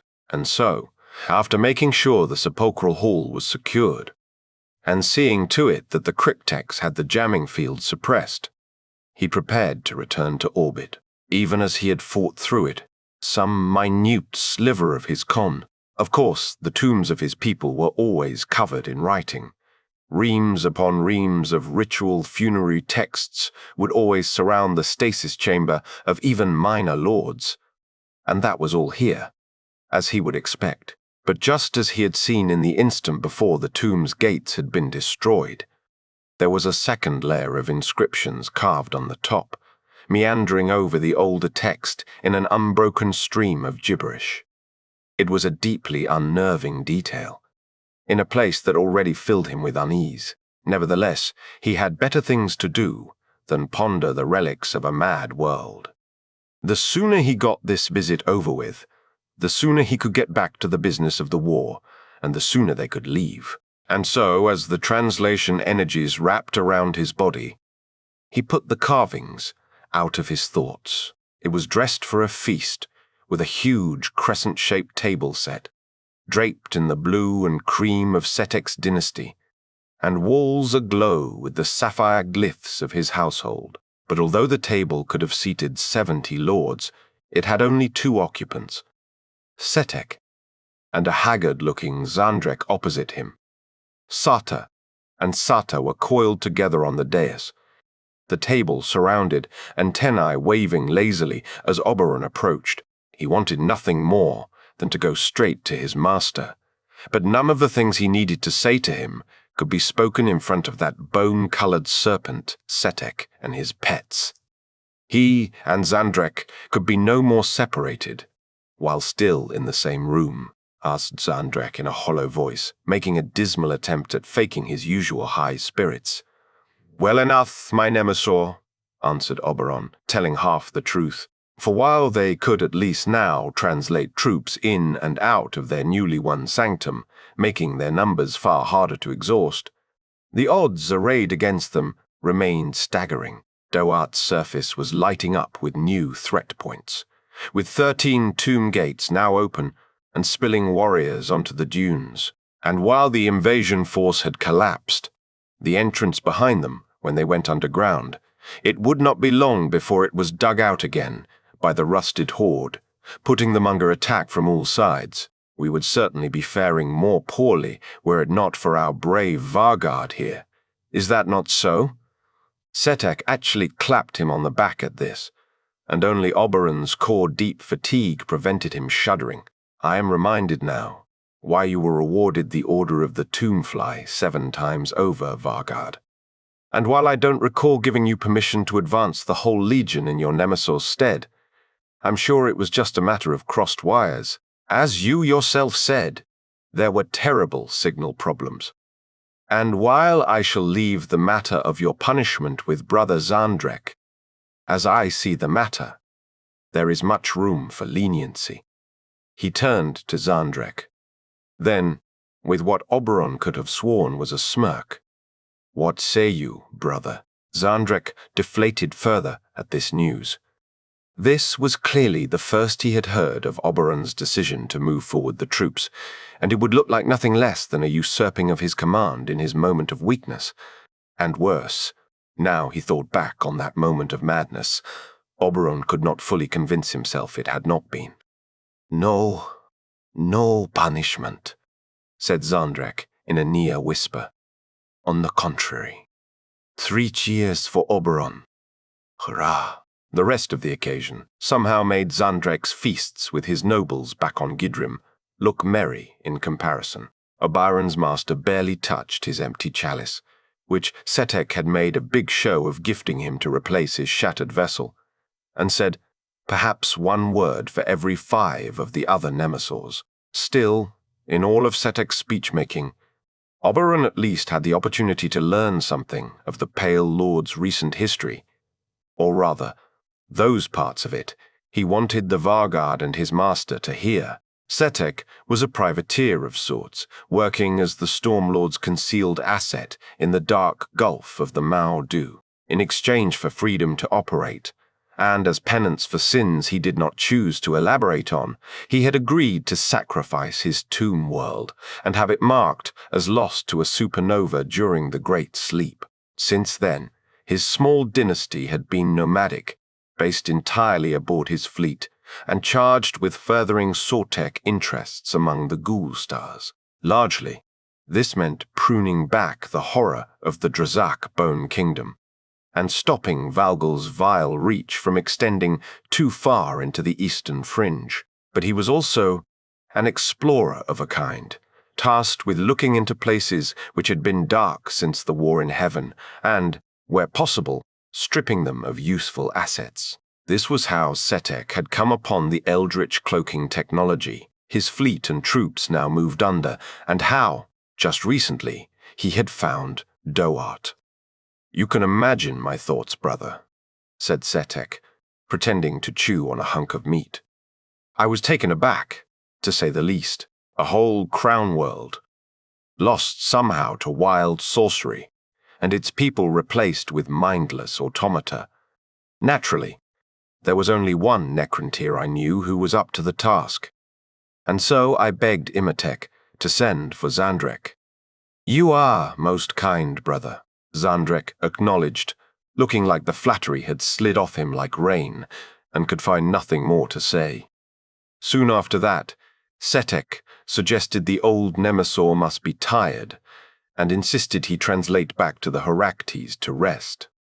Zandrek did not argue. With one last sad glance at Oberon, the Nemesaur put down his chalice and vanished. After Zandrek left, Oberon tried to make his own excuses, but Setek, now with his oculars dimmed in the suggestion of a sly smile, would have none of it. "Come, Oberon, it's time we spoke. Please, sit down with me. Please, sit down with me."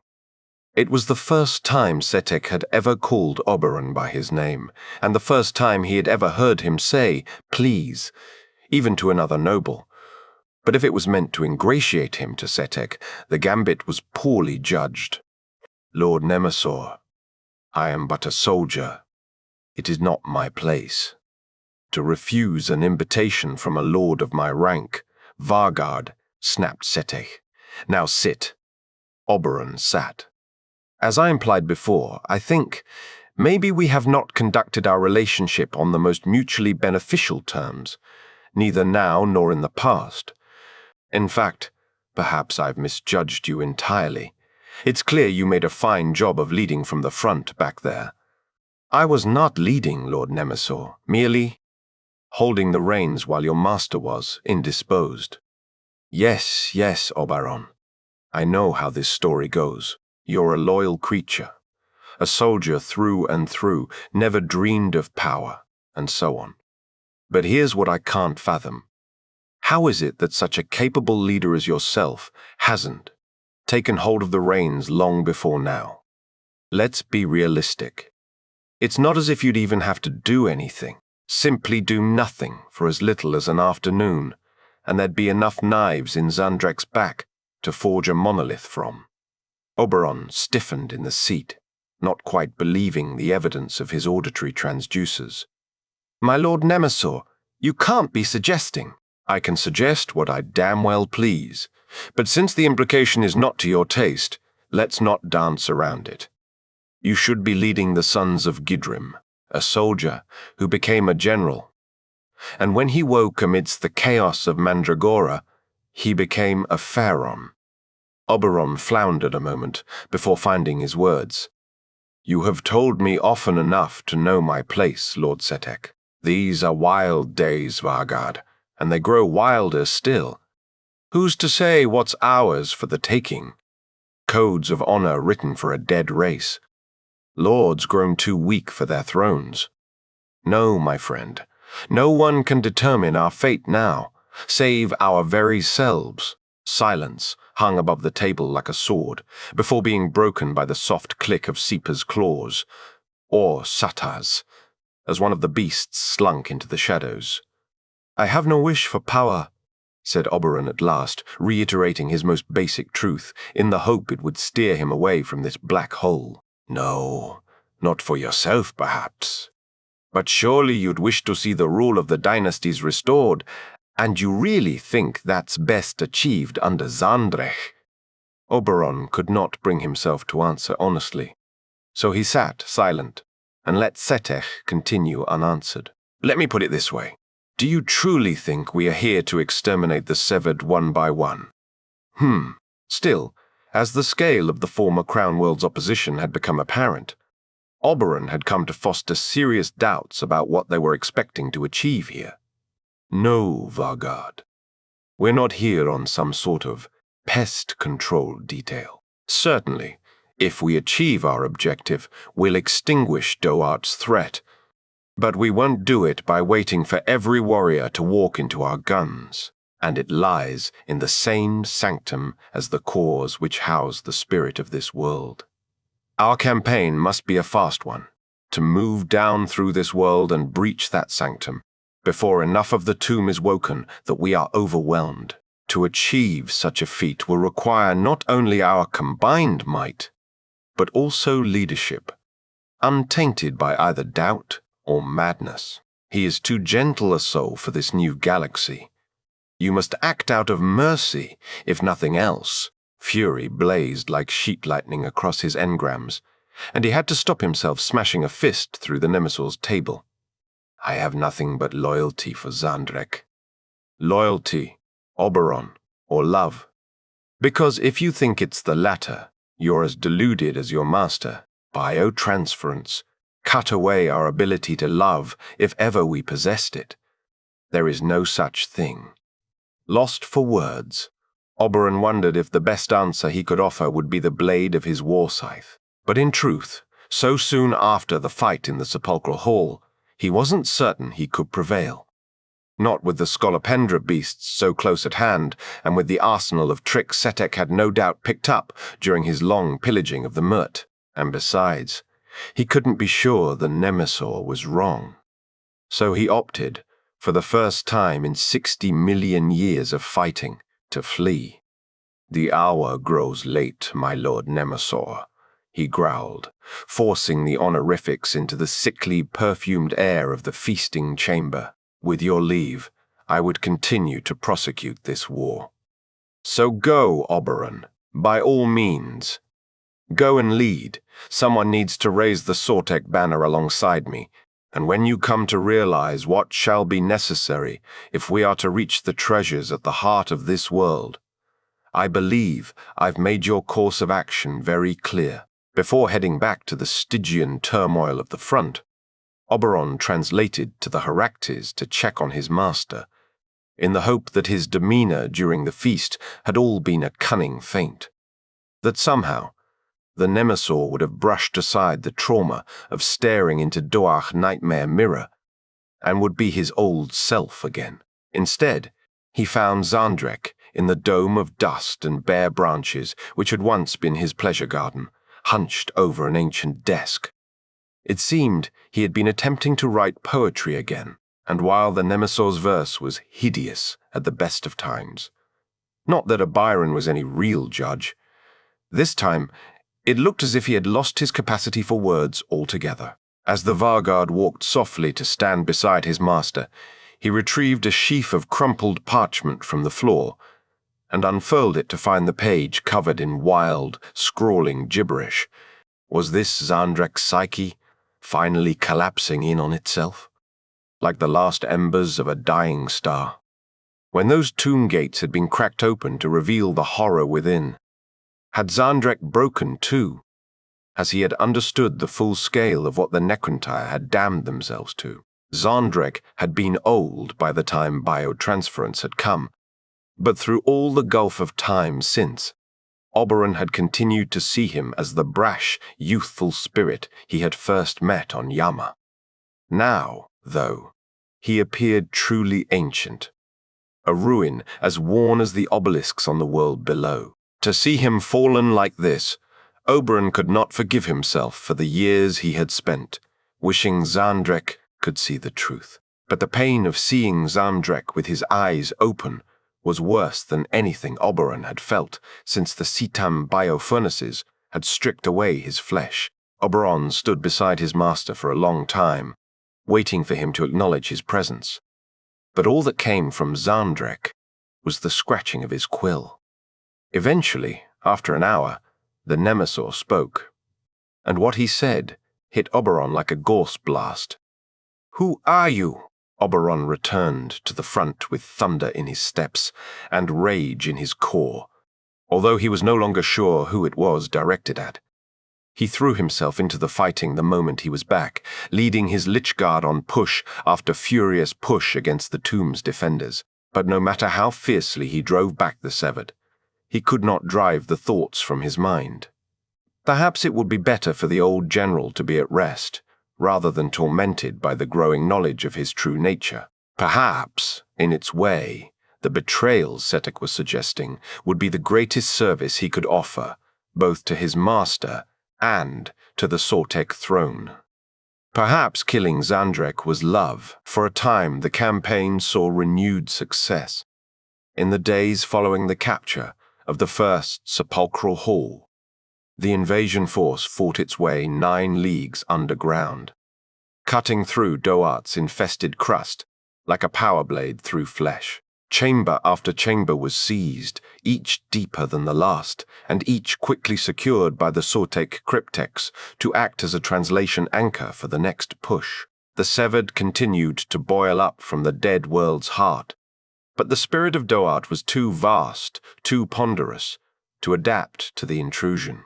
Time after time, the One-Salords who acted as command nodes were identified and eliminated, leaving the warriors around them baffled and helpless as reeds before a scythe. Although Oberon hated to admit it, the assault had proceeded even faster when he had finally accepted Setek's offer of 3 legions of Deathmark snipers. He had stalled at first, as Zandrek had always found the use of any sort of assassins distasteful against an honored foe.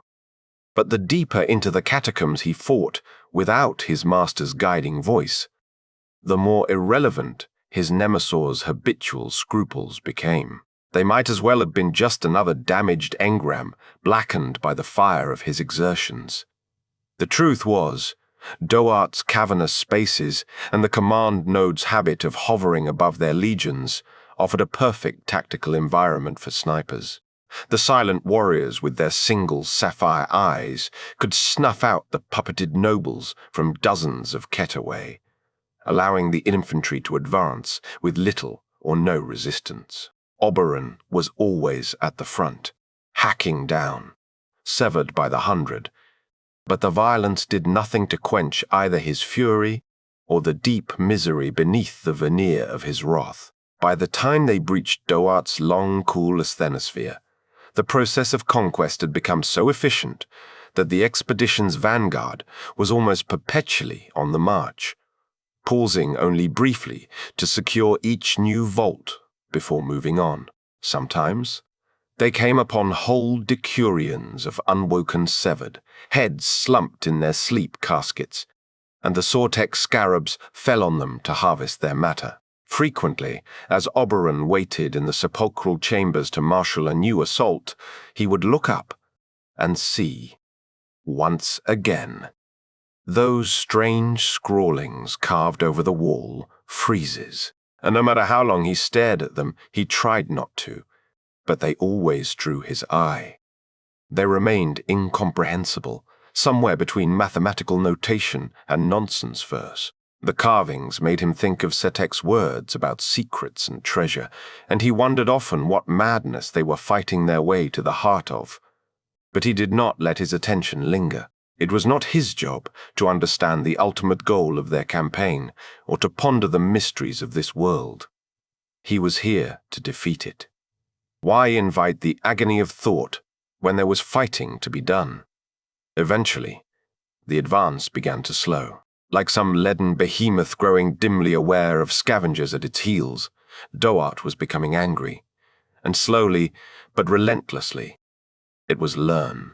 Sepulchral assaults became ugly, grinding presses, threatening stalemate, until the Sortek cryptex could run an augury to determine the enemy's likely nodal structure and identify priority targets.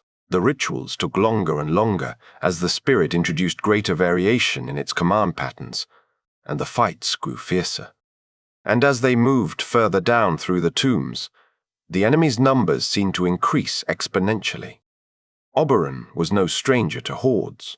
His blade had spilled oceans of the fungal broth that passed for the blood of orcs, and he had served his master through the cleansing of entire star systems overrun by the vile Tyranids.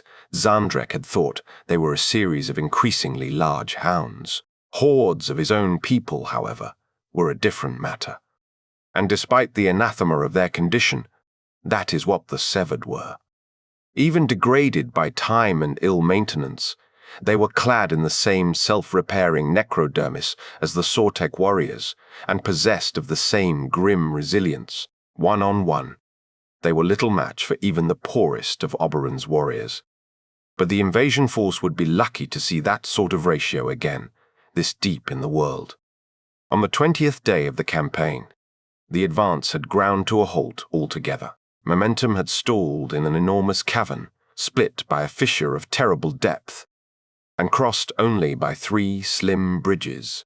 The chasm bisected the tomb galleries for leagues in either direction, and scouting forays by Setek's Canoptek Wraith squadrons had found no easier crossings within range of their nearest translation relay. The cryptex had divined a cost of weeks to carve out a route to another traversal point, and with Doart growing more vicious each day, it was time they could not afford to spend.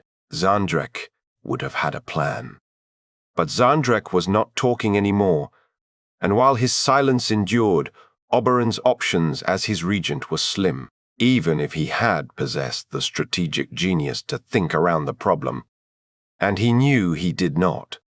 He could not enact any solution without openly wresting control of the Sortek forces from his master. And of course, whatever strategies Setek may have cooked up, he was clearly withholding his counsel until the Vargard did exactly that.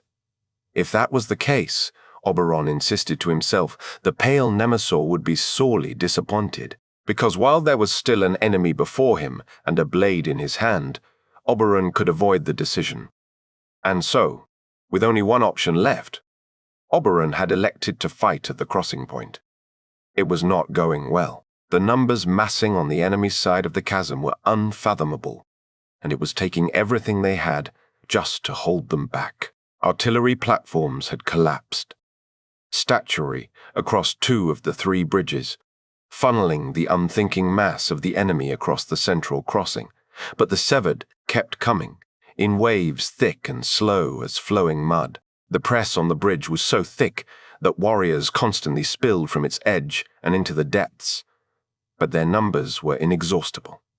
Oberon's were not. Fully 60% of the expeditionary force was now committed to Doart's underground at any one time, and across every ship in both fleets, repair foundries were operating at full capacity. Their attrition rate was commendably low, especially compared with Doart's, but such were the reserves backed up in the planet's depths, it barely mattered. Doart could lose 1,000 warriors for every one of theirs, and they would still run out first. And that was presuming their supply lines held. Every day, the Severed world was opening new breaches into Sortek-held vaults, further up in the complex, forcing the committal of reinforcements to defense. Worse yet, Doart's translation. Jamming protocols were growing more sophisticated by the hour, slowly constricting the bubble within which the invasion force could reliably transmit both communications and fresh troops. Even the Ghost Walk mantle, which Oberon had been arrogant enough to assume would always transcend Doart's capabilities, seemed of dubious utility now.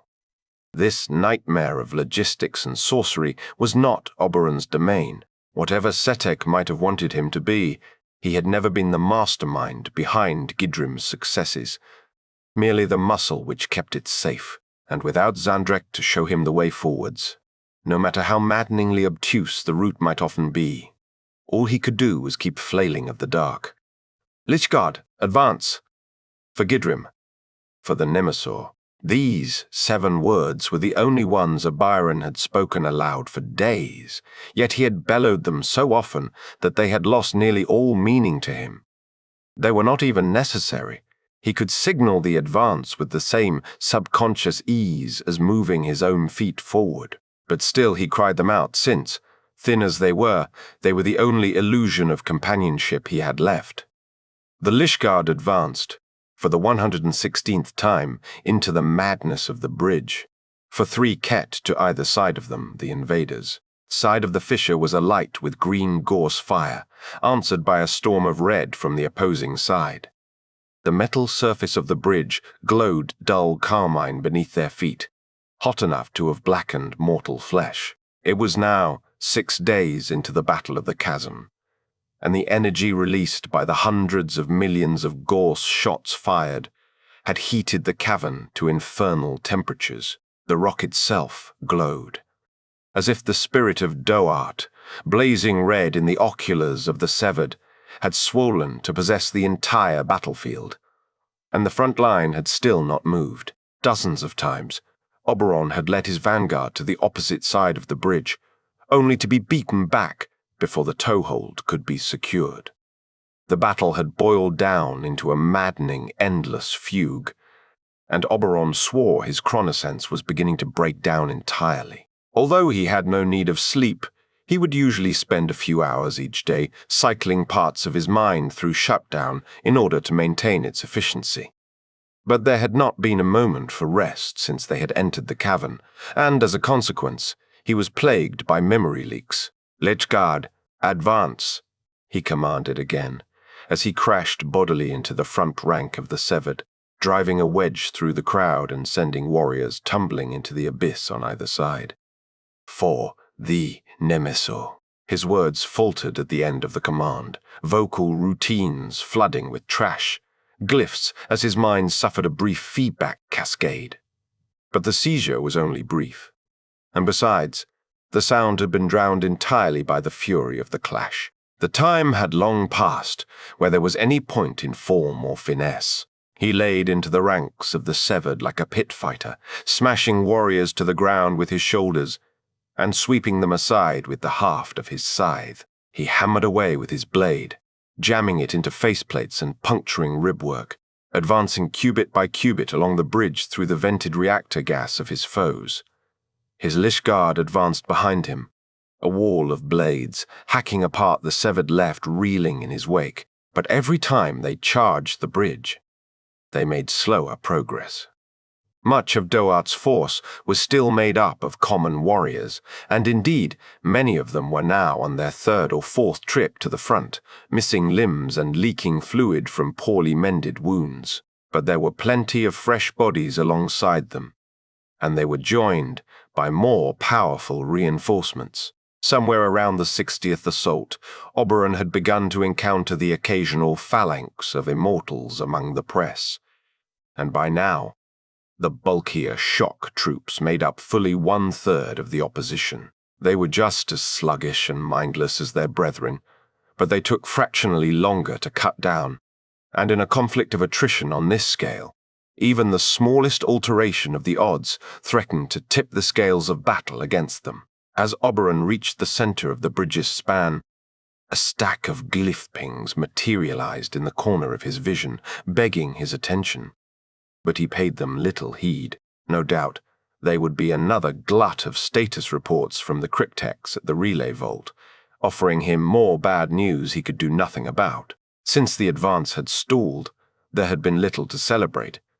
Severed aircraft were now being launched from silos at Doart's southern pole, and while they were still handling poorly, they were coming in such numbers that they would soon be able to challenge the expeditionary force for control of the atmosphere. In the last ping Oberon had bothered to acknowledge, there were even reports of enemy capital ships awaking on the outskirts of the system, disgorged from the pocket dimensions where they had waited out the eons. Rage surged through Oberon's limbs as he dismissed the pings from his vision, and he made use of the energy to barrel into a quartet of severed immortals. Air superiority? Fleet movements? These were not the concerns of a soldier. These were matters for Zandrek. Old ones take him, and the old fool was still holed up in his ridiculous garden, wallowing in cowardice. Not for the first time that day, temptation gripped the Vargard's mind. It would be so simple. All it would take would be one translation back to the Heraktes, one short walk to the Nemisor's pleasure garden, and one swift stroke. It would be over quickly, and the Sortek forces would accept him as their rightful commander. Then, under the cunning hand of the Pale Lord, they might finally find a way to put an end to the horror of Duat. Repulsive as it was, it seemed increasingly inevitable, and Oberon had a dreadful suspicion. It was what the Stormlord himself would have willed, were he here. Millennia of enduring Gidrim's feudal politics had given the Vargard a keen sense for the stench of manipulation, and his mind was not yet so eroded by the fight that he could not catch a whiff of it here. Setek was letting him drown in the immensity of command, letting things play out until Oberon saw betrayal as the only way out. The Pale Nemesaur could not make an open assault on Zandrek's power, as the infighting would collapse the campaign planetside, so he was waiting for Oberon to do it for him. But while Zandrek had been brought low by the sickness in his mind, Oberon refused to stop believing he could recover. Setek, by contrast, would never stop being a complete bastard. While there was still hope for Zandrek, and there had to be, Oberon could not stop fighting in his name, planting his feet on the smoking bridge as the next wave of Severed came in. Oberon shut down his oculars for a moment and brought to mind the last time he had seen his Nemesaur. "Who are you?" Those had been Zandrek's last words to him, as he had looked up from the depths of his madness. The Vargard had been too stricken then to find an answer, but now he knew his response. Oberon brought his oculars back online and raised his blade. "Lichguard!" he roared, kindling the embers of his conviction into renewed fire. The command was lost to an almighty blast of red fire, and Oberon found himself thrown backwards. Pure luck kept him from plummeting into the chasm, and instead he landed on his back, skidding across the surface of the bridge in a shower of sparks. He barely had time to roll and rise to his knees before another blast came in, just cubits away. This time he managed to keep his footing, but already another volley of fire was coming in. Barking an order to retreat, he scrambled towards the Sortek side of the fissure. There was no way they could hold the bridge under a bombardment like this. The first blast alone had wiped out the front rank of his Lichguard and scoured away 32% of his own reinforced necrodermis. By the time he made it back to the line, there were only 8 Lichguard with him, as more shots arced in to pummel the mass of the Sortek infantry. Oberon shot a quick glance at the other side of the chasm, and what he saw filled him with despair. Arrayed along an outcropping of masonry, oculars glowering through the boiling air of the cavern, were a full phalanx of severed destroyers, and at their heart towered one of their lords. Destroyers were, without doubt, the worst of all who had once called themselves Necrontyr. Zandrek had always found them beyond repugnant to the extent where Gidrim's subordinate lords were forbidden from fielding them, and even Oberon, who had never shared his master's sentimentality, hated them with a passion. Driven to nihilistic rage by the trauma of biotransference, they were true monsters, without even the slightest vestige of civility or reason remaining to them. Their hulking bodies retained little of the Necrontyr form. As they had lost all hope of returning to it, they had made themselves weapons. The emergence of severed destroyers, Oberon reflected, was really not good news at all. Mortification flooded through him, as he understood what the message glyph he had dismissed during the assault must have been warning him of. How many Lichguard would he have retained had he heeded it? Even as he considered this, The battery was laying waste to the Sortek force. Gauss cannon blasts were raining into the crush of troops at the bridge's anchor point, obliterating warriors by the dozen. In the face of such devastating firepower, recall attrition would be horrendous. And worse, Oberon had no counter. He had been so focused on the endless, bone-headed assaults on the bridge. He had done nothing to anticipate such a change in the enemy's force composition. He watched the annihilation of his master's army. Gripped by a terrible paralysis, yet more glyph pings flooded his vision as subordinates begged him for instructions. But he could not answer.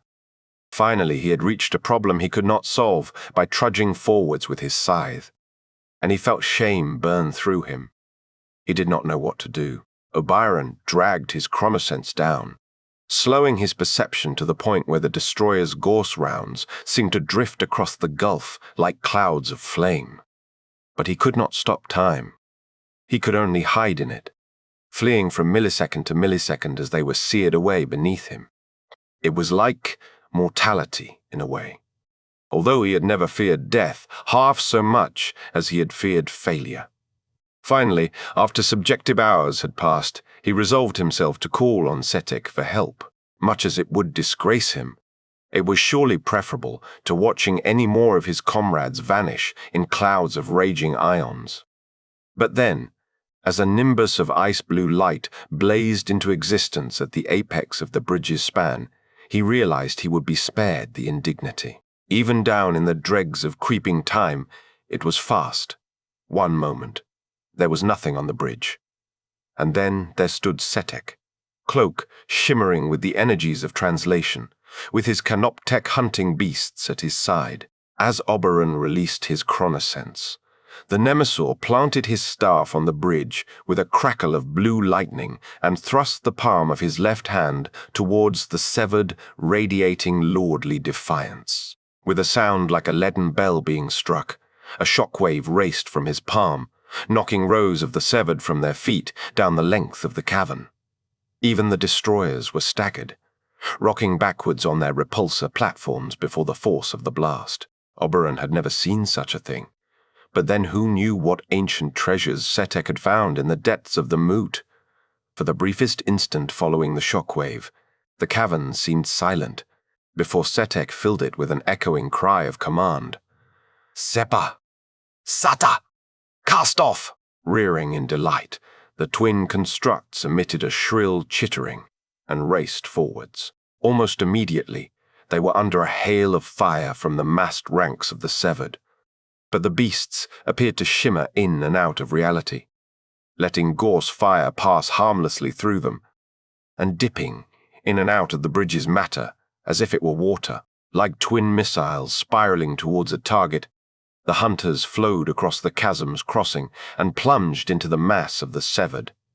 The rust-red warriors stabbed and hacked with their bayonets, but slow-witted as they were, they barely raised sparks. Occasionally, one of the canoptek creatures would lunge to scissor a warrior in half with their mandibles, but Oberon knew all too well. This was just play. Once the beasts had a target in mind, they would not be distracted. Indeed, within moments, the creatures had fallen on the battery of destroyers, squirming like eels in a hot pan as they clambered over their bodies and snipped away limbs. Then, Sepa Aberon thought it was Sepa, had slithered up behind the destroyer lord, and was gripping its hull in an embrace of spiked claws. Like one hand working in concert with another, the second of the beasts, quick as lightning, before its victim could even raise its cannon, the scolopendra struck, and the lord's head fell to the floor with a dull thud. All at once, the enemy fell into confusion, formations collapsing as their command node was snuffed out. Here and there, knots of order were forming, as Doa assigned new hierarchies. It was getting faster and faster at reorganizing its nodal structure, but it could not restore cohesion in time to recover the advantage. Capering almost playfully among the disoriented severed, the two canoptek beasts chewed the rest of the destroyers into scattered fragments. before scampering back across the bridge and butting their heads affectionately against their master's armor. Patting his charges regally, Setek gave the order for the infantry to open fire once more, and as the gorse storm began anew, he strode from the bridge with his beasts in tow. Oberon was already rushing forwards to the chasm's edge, assembling a new detail of Lychguard, with the enemy robbed of its strength by the elimination of the Destroyer Lord. There was every chance an assault across the bridge might hold, this time. But despite the Varguard's most desperate, illogical hopes, Setek was not leaving the cavern. He was heading straight to intercept Oberon, radiating cold anger. As the Nemesaur closed on him, he did not slow, but instead transferred his momentum into a vicious backhand blow across Oberon's jaw, and despite being nearly twice the slender lord's mass, Oberon was stunned enough to be sent reeling, taking a step back to steady himself from the blow. "Enough of your foolishness with the damned bleach," snarled Setek, loud enough to carry down the front. "You know as well as I, this war will not be won in this blasted cavern, and I am growing tired with your procrastination. Why do you waste your time? Even if you do take this scrap of stone, you'll only be bogged down at the next bottleneck, suppressing his rage at the admonition, and finding shame beneath it once more." Oberon bowed his head as Setek continued, this time in an exasperated, conspiratorial hiss. "I have shown clemency in forgiving you the mistake of this prolonged indecision, but I do not make a habit of repeating my mercies, for our very survival, thanks to your tardiness. For every hour you've dawdled here, our odds of ever making it away from this rock have dwindled. But despite your insolence in asking, I can find the generosity to tell you the truth, in the hopes it will be enough to stir you from inaction." As Setek steered him away from the massed troops, Oberon wondered why he did not know the truth already. But he listened anyway. It was the object of a long and arduous search, a trail of legends and ghost stories centuries long, and born from the faintest, most outlandish rumors. Setek gestured at the ancient stone of the cavern wall, with a sneer of disgust. "This world was silent as dust when I found it, and the last thing I wanted was to rouse its senses. But if Doart truly held what it was reputed to, then the hornet's nest had to be broken open." "What does it hold?" asked Oberon. At that, the pale Nemesaur gestured up at the soaring wall of the cavern, where the tomb friezes were overlaid by that same jagged scrawl of glyphs that had become more and more prevalent as the expedition had moved downwards. "You've seen these carvings. They were the work of one creature, it is rumored." Setek slipped into the tone of a court storyteller at this point, and it swiftly became apparent that he enjoyed the sound of his own voice at least as much as Zandrek, a lone cryptek of singular genius who woke from sleep hundreds of millennia before his time, and long ahead of the rest of his crown world. Setek sighed and ran a finger over the carvings, consumed by wild theory and scrawling his workings on the walls. And then, when at last he had reached his conclusions, he found they were more than even his. But in his madness, he built something, an engine of sorts, at the world's center, whose purpose we can barely guess at. "A weapon?" asked Oberon, sensing the obvious. He and Zandrek had been on many campaigns to deal with planetary superweapons, and those which had actually functioned, had Jen Grau Rally ended up in Gidrim's arsenal. No, not a weapon. No, not a weapon. What did the Nemesaur mean? Setek elaborated. Whatever this engine was, when the cryptek activated it, the mind of every being interred here, from the pharaoh himself to the lowliest warrior, disappeared. That's why our esteemed friend, the autonomous spirit, is now using everything in this world as a toy. "So their minds were wiped?" asked Oberon, confused. "Not just wiped, Oberon, if the stories are to be believed. And from everything I can make out of these carvings, they are. But if the text on these walls suggests what I suspect, they were born anew, in bodies of flesh. Oberon heard the words, but he could not quite pass them. He had come, over the long years, to understand hope as merely a lighter shade of despair. But this was the real thing, the phantom of a heart caught in his chest, and he shivered all over with the ancient memory of sunlight on real skin.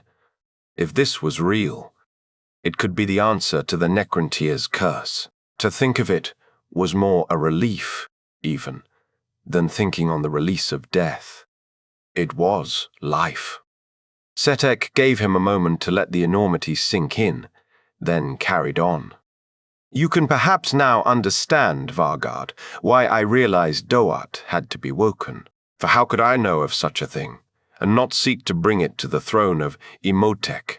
And so you sent word to the Stormlord, and asked for Zandrek, even though you knew he was too soft for the task. Well, I didn't know it, said Setek, inspecting the talons of one hand. I suspected it, based on reports from Gidrim. And alas, so it has proved to be. But in truth, it was not Zandrek I was after. Setek's anger had long cooled now, to be replaced with something far smoother. Yet Oberon liked it no more. Oh no, Vargard. It was not the mind of Gidrim's war machine I had need of, so much as its body. Zandrek's armies have barely known defeat since Yama. Setek gave him a look then that bored through him, and for a moment he was back in that humming marsh, fighting off the beasts at his master's door. Me, said Oberon. You. And yes, I'm well aware we've seen each other as enemies, largely thanks to your love of your master, but it is that same love which now threatens to undo this entire operation. And you must understand, Oberon, the Necrontier have never been creatures of love. If you can overcome this weakness and rally the armies of Gidrim beside me, then we may yet have every chance of changing the destiny of our people. Oberon could not answer. He felt as if he was sinking into the ground beneath the weight of what Setek had said, and could only shake his head, as if that would make it all go away. You must go now, Oberon. Go, and cut yourself free from the past. Let an old general rest in the glories of the past, and forge the future with me. Setek clicked his fingers to rouse Seppa and Sata, and turned to leave. As he departed the cave, the warriors parted before him with a wave of his hand, and watching him recede through the crowd, Oberon knew, with bone-cold certainty, that his mind was made up. Oberon walked away from the Battle of the Chasm, and prepared to make his translation up to the Horaktis. He was in no great hurry. Even though the fight behind him had once again reached its full, grinding intensity, all sense of urgency had left him. The front would hold without him, and Setek was right. Neither the campaign nor the fate of the Necrontier would be settled on that bloody bridge. Walking through the supply corridor leading back from the cavern, he shouldered his way through the flow of reinforcements, marching onwards with the same dull clanking as the Severed. None of them even turned to face him as he brushed them aside. And looking at their expressionless faces, he was made freshly, bitingly aware of what they were. Of what he was, too. At the corridor's end, he reached the vault serving as the Expeditionary Force's forward muster point, where fresh troops were translated in to replace losses at the chasm. The chamber flashed with pulse after pulse of actinic green light, chasing the shadows into the furthest corners as each new phalanx arrived through the interstices. As soon as he entered the room, a small cloud of scarabs flocked to him, eager to speed the repair of his necrodermis from the damage it had suffered on the bridge. Usually, he would have endured the ministrations of the drones, but now, he swatted them away like flies. He'd prefer the agony of the burns to their pestering, and right now, the touch of the things repulsed him. If anything, they were more irritating than the scarabs had been. so he waved them away too, growling with irritation. Urging himself to act before he could think any further, Oberon stood at the center of the vault and began to cast the ritual of translation. The whispering energies of the interstices had just started to gather at his feet when he broke off the casting. No, he could not do this, not yet. He needed a moment, just a moment, to fortify himself. He needed to be alone. With a deep ache at his core, Oberon made his way to a small antechamber off the main vault, found a chunk of masonry, and allowed himself to finally sit. As he settled on the rock, he felt the full weight of his body for the inert metal it was, and he leant against his scythe as if he might collapse without it. Oberon's great and only talents were fighting and waiting, and now, at last, he could not take refuge in either. He had to act. And whatever he felt about Setek, he knew the Nemesaur was right. The Necrontyr had not conquered known space with loyalty, or with love. They had won the stars through ruthless brilliance, and the sheer will of individuals to carve out their ambition on the cosmos. He looked up at the wild scrawlings on the chamber's wall, and thought of what Setek had said. If there was even the slimmest chance this trail of madness might lead to the ends suggest, on the scales of his people's fate, the price Oberon had to pay would be infinitesimal, merely the culling of one speck of weakness to make way for the strong. But for him, it was everything. It felt as if he were preparing to walk into a furnace. Still, he would walk into anything if it was his duty to do so. Oberon could no more ignore duty than gravity. And so, with a deep and rumbling sigh, he began to lever himself from the rock. "Are you all right, old chap? You seem rather glum." Oberon's initial reaction was complete panic, as he had clearly lost his mind. Finally, the exertions of the campaign had stacked up, and, under the crushing pressure of his decision, his mind had snapped like a twig, and he was hearing voices. But no. The voice was entirely real, and so was its speaker, but they all piled into one another on the way to his vocal actuators. And what came out surprised even him. "My lord," said Oberon, "what on Gidrim are you wearing?" "A disguise, dear friend," proclaimed Zandrek with a flourish. "I've concealed myself as one of the peasantry, in order to make my way down here without being bothered. They've been vexing me ever since we first made planetfall, but I think I've finally made some sense of them. As you well know, I've always been somewhat of an amateur mathematician, and a poet besides. Who knew that metrical verse would turn out to be such a powerful thing, eh?" Oberon had no idea what the Nemesaur, or at least the hallucination of the Nemesaur, was talking about. But he cared as little as he ever had at such times, whether real or not. It was such a joy to hear the old general's ramblings. He could have endured 1,000 years of them without moving from the spot. But still, on the off chance this was Zandrek, and not the madness of the tomb speaking, he felt he should at least attempt to make sense of the situation. I did feel rather lost for a time.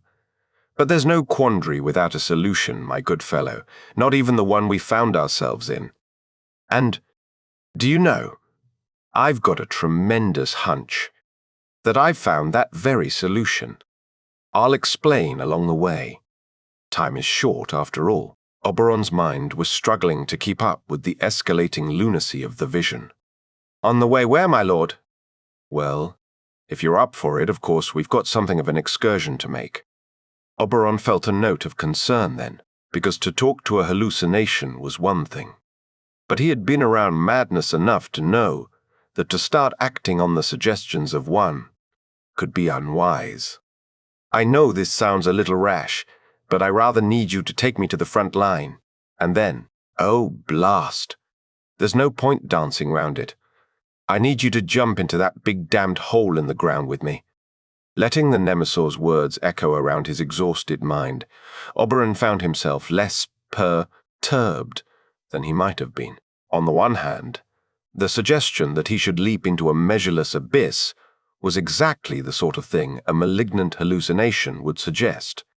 But on the other hand, it was even more the sort of thing Zandrek would come out with. Either way, the thought of jumping into the chasm was preferable to the task he had been working himself up to before this vision.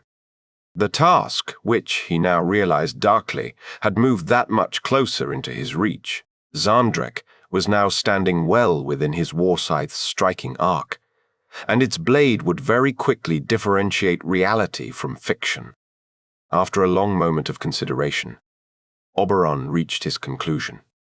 There was one very simple way, ultimately, to decide on his course of action. "My Nemesor," he said, locking oculars with Zandrek, and knowing it might be the last exchange they ever shared. "Is that an order?" "Well, of course it is, you bloody fool. You're my Varguard, aren't you? So it's 100% an order." And that was that. Byron nodded once, as the crushing weight of responsibility lifted from his shoulders and did his master's will. After he had been falling for an extremely long time, Byron began to wonder if he had made a terrible mistake. With the chasm's walls rushing past him at considerable speed, it was all too easy to dwell on the possibility that he might have just denied his entire culture the possibility of salvation on the orders of a hallucination. Then he hit the ground. Oberon was puzzled at first, as he was entirely intact.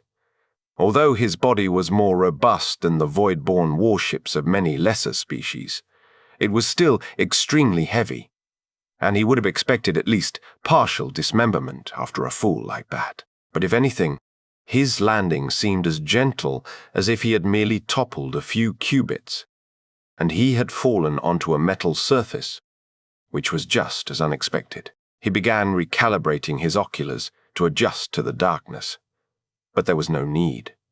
As a bank of green lights bloomed to life right in front of his face, Oberon recognized the pattern immediately. He had landed on the crescent wing of a catacomb command barge, one of Zandrek's own, with its hull still frosty from the void and crackling from the residual energy of a rapid translation, quipped Zandrek, oculars glowing across at him from the vessel's other wing and gesturing proudly at their chariot. Oberon was speechless. Had Zandrek just translated the barge right under their feet while he himself had been falling? Even without Doart's jamming field, which now had an iron grip on everything past the bridge's midway point, to attempt a translation, precise enough to place the barge beneath them, and at a matched velocity, too, was lunacy. Or sorcery. At the very least, such a feat could not have been achieved by someone who refused to accept they were a machine. Was this it? Had Zandrek just come to cheerily accept the nightmare of undeath as if it were an unfortunate gambling debt? "Ha!" crowed Zandrek. "No idea whatsoever how I managed that. But I had a feeling it would work. The dullards didn't think to block translations initiated from beneath the front, did they?" There was no arguing with that. As rapidly as Doart was now adapting to the invasion, there was no way it could have predicted something so completely bizarre. And so there they were, in the lightless cellars of the world, with a single command barge, and nothing but stone and wind around them. "Where to?" asked Oberon, settling himself into one of the barge's pilot stations. "Down, my good Varguard," said Zandrek, reclining into the vessel's throne. "Down, to the heart of the world." Oberon flew the barge onwards and downwards, through the honeycombed immensity of Doart's interior. It was as if they were plumbing the depths of a cold and lightless ocean, bottomless beneath a sky of stone. Like most major tomb worlds, Doart had been hollowed out long ago, its mantle chewed through by swarms of mining constructs in order to provide the raw material for its fleets and armies. To keep the crust above from collapsing, the diggers had left columns of rock leagues thick, but the spaces between them were large enough for fleets of voidcraft to pass through. They were not alone, however. From time to time, they would see red lights drift by in the distance, severed canoptex patrolling Eon's old maintenance routes. But the constructs never altered course to intercept them, nor did they even appear to register their presence. Clearly, Doat's spirit had not made provisions for an intrusion so recklessly deviant from its stolid comprehension of war, and so its sensory nodes were not on the lookout for a renegade Nemesaur and his bodyguard, leagues below enemy lines.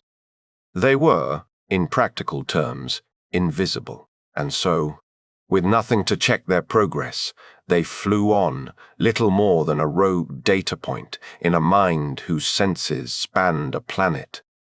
As it became apparent they would not be challenged, their tense watchfulness segued into a sort of companionable silence. Oberon kept himself occupied with the smooth descent of the barge, while Zandrek gazed up at the gloom-shrouded vault that crowned the underworld, occasionally making thoughtful noises to himself. The wind moaned softly through the planet's carcass, and for a fleeting instant, all was peace. But tempting as it was to try to prolong it, Oberon knew he could not. After a lifetime spent wishing his Nemesaur would shut up, he found he could not wait any longer to hear the old general's thoughts. Even so, it was hard to know where to start. Oberon spent a good while grappling with the phrasing of his opening question. Even for someone without a soul, he was no wordsmith. But eventually he ran out of patience and spoke his mind directly. "My Lord Zandrek." "Oh? Yes, dear servant. What, would you say, were you made of?" It sounded ludicrous. Now he said it aloud, and Zandrek responded with a laugh so loud he feared it would prick the transducers of every construct in the depths. "Sterner stuff than you, by the sound of it," crowed the Nemesaur over the echo of his outburst. What an absurd question. Why, I'm made of flesh and blood and old war stories, same as you are. Poor Vargard. Has this war cooked your head at last? Oberon rather suspected it had, but he was intrigued by Zandrek's sanguine response all the same. That had not been the answer of someone who had finally realized their mind was forever cut off from their soul, imprisoned within the cold husk of a machine. "When you saw the enemy, you were perturbed, were you not?" "Drastically, yes." Zandrek's voice was grave now. "I will admit, as I said before, that the revelation of our foe's nature was a dark moment for me, and it's singularly hard to make sense of, even now. Couldn't square it, Oberon. They were so like us, but there was something wrong. So wrong it hurt to even think about. I developed a monstrous headache, and it altogether drove me out of myself for a time." Oberon listened with some relief.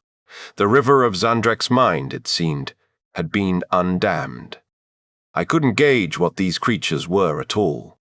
But at some point in that mire of despond, I seized onto reason. I found myself consumed with those first images of the gates. "From before our Seraptex made the breach," said Oberon, for whom the concept of madness was beginning to lose all meaning. "Well, I began to. Dream, I suppose. And when I dreamed, I saw through the eyes of the soldiers as they moved underground, even through yours, dear friend. Even through yours, dear friend. I could see through the eyes of the scarabs, as clearly as if I were watching an interstitial projection. I was a passenger behind their eyes, wandering the halls and taking in everything that was written there. And in time, I sent the bugs deeper, scurrying through the cracks, to find more. In my waking hours, such as they were, I wrote it all down." "What was the meaning of the glyphs, my lord?" he asked, trying not to sound impatient. "They are a magic spell, Oberon, of some arcane potency. A soaring hybrid of algebra and poetry, clearly concocted by a most wicked sorcerer for a most dreadful purpose, to turn an entire world of Necrontier into horrid robots." Oberon was not what anyone would call a jolly sort, but it was all he could do not to burst out in coarse, booming laughter. After everything Zandrek had seen, and all that mental turmoil, That was the conclusion the Nemesaur had reached, that a wizard had turned Doach inhabitants into robots. The funniest part of it, of course, was that he was at least half right. As if on cue, the barge passed out from behind the shadow of one of the vault's colossal supporting pillars, and into a dull, red glow. The glow was coming from another pillar, perhaps 3 leagues distant, which was wrapped around by spiraling bands of blood-red light. At first, Oberon took it for a river of molten rock, until he noticed the stream was flowing upwards round the pillar. As his oculars focused, he saw the light for what it was. The glow from the oculars and the chest glyphs of millions of severed marching in lockstep.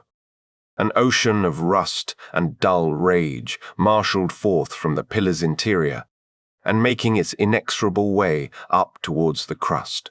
That one vista made it clearer than any number of failed assaults in the chasm could ever have done.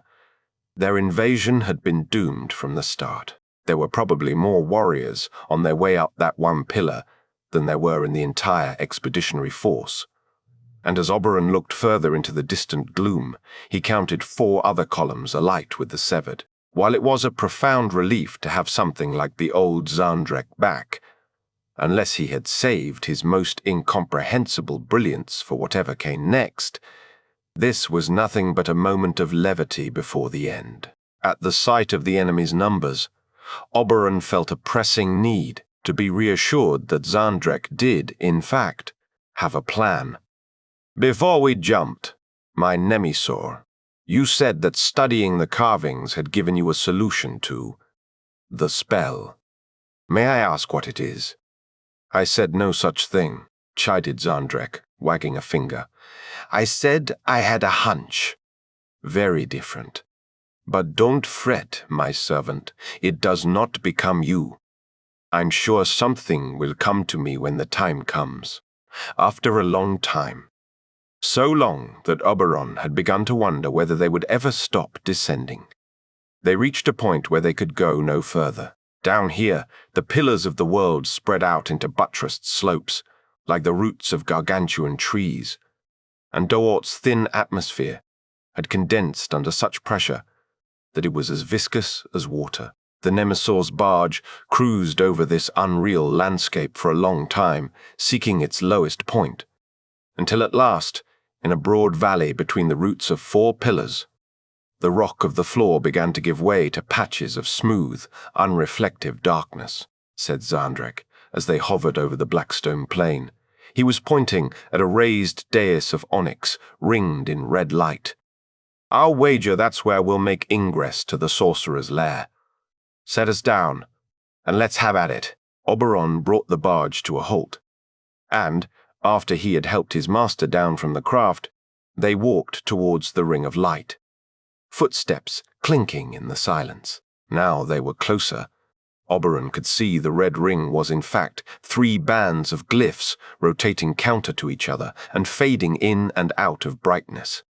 You know what that looks like to me, said Zandrek with relish. A series of rotating bands? Offered Oberon, out of ideas. No. Oh, beloved fool, it looks like a puzzle. And I love a puzzle. Now, where are my notes? Hurrying over to the dais, Zandrek fell to his hands and knees and produced a sheaf of parchments from nowhere, which he then spread out beside him. When he had seen the sheets back in the pleasure garden, Oberon had taken them to be the Nemesaur's poetry. But perhaps they had been mathematical notation. Or perhaps they were poetry after all. Maybe they were both simultaneously. Eventually he concluded that he had no interest in understanding, so long as Zandrek saw sense in it all. He certainly seemed to. Over the hours that followed, the Nemesaur tutted and hummed and muttered to himself, utterly absorbed. Occasionally, he would touch the tip of his staff to one of the rings with a sonorous chime, nudging the symbols from one ring to another, and give a little cackle of victory. It was the same bookish joy that overtook him when he was in front of a campaign map, the kind Oberon had thought he would never experience again, and it was such a relief to see that he didn't speed his chronosense by so much as a moment. But even as it dawned on Oberon that this might well be the last moment of peace they ever shared, he knew he had to disturb it. He'd already initiated more conversations that day than he had in the preceding 4 centuries, but there was one more he had to start, and it was the most fearsome of all. Never once, in all his career as a soldier, had Oberon ever begun a conversation about his feelings. But there was a first time for everything, even when one was immortal, and if he didn't do it now, he might never get the chance.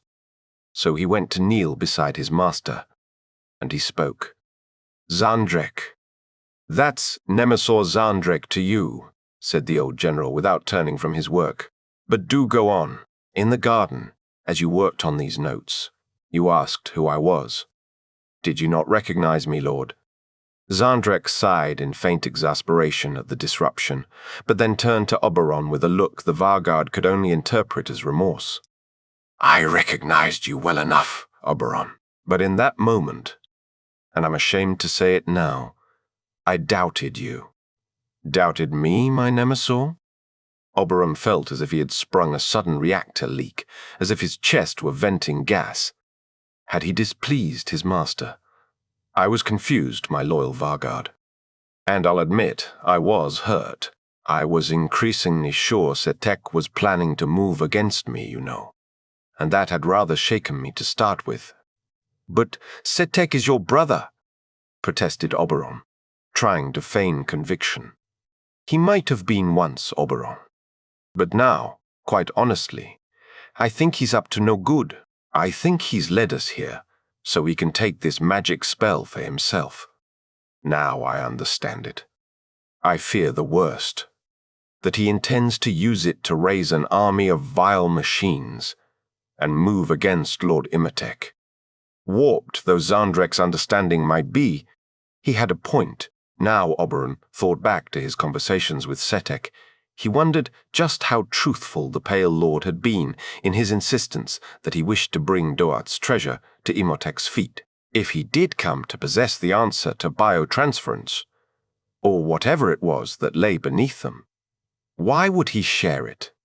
It wasn't as if he had shared any of the other marvels he had looted from the Ghoul Stars after all. Oberon was just considering whether to tell Zandrek about the assassination attempt on Yama, when the Nemesor waved the whole subject away in exasperation. But worse, it seemed he was courting you, and I feared you would turn against me when I needed you most. Oberon stiffened. Zandrek said he had seen through Oberon's eyes in his dreams had he looked in on his audience with Setek following the feast. After I turned you away in the garden, I was furious at myself. I had been sulking, Oberon, and I was sure as each day dawned that it would be my last, that you would come to usurp me, based on Setek's assurances of necessity. How could I have been so foolish? That bastard might have a silver tongue, Oberon, but silver cannot dent steel, and that is what you are. I should have had more faith in you. When I finally had the heart to assess the state of the ground war, I can't tell you how my soul swelled. To find you still waiting at the front for me, unbowed by his persuasions. You still had faith in me, and so I had to return. Shame welled up inside Oberon then, at how close he had come to giving up on his master. How close he had been to striking him down. Would he really have gone through with his plans after the Battle of the Chasm? Had Zandrek not appeared to him? "No," said Zandrek, resting a hand on the scarred armor of his shoulder. "I will always know my Oberon, even if I lose comprehension of all other things. But that will never matter, so long as I have you by my side. You are, in many ways, the stronger half of me, the better half. Even if you are an oafish, sand-born clod. Let me finish dealing with this contraption. And then let's go and kill a sorcerer while we're still 2 steps ahead of Setek.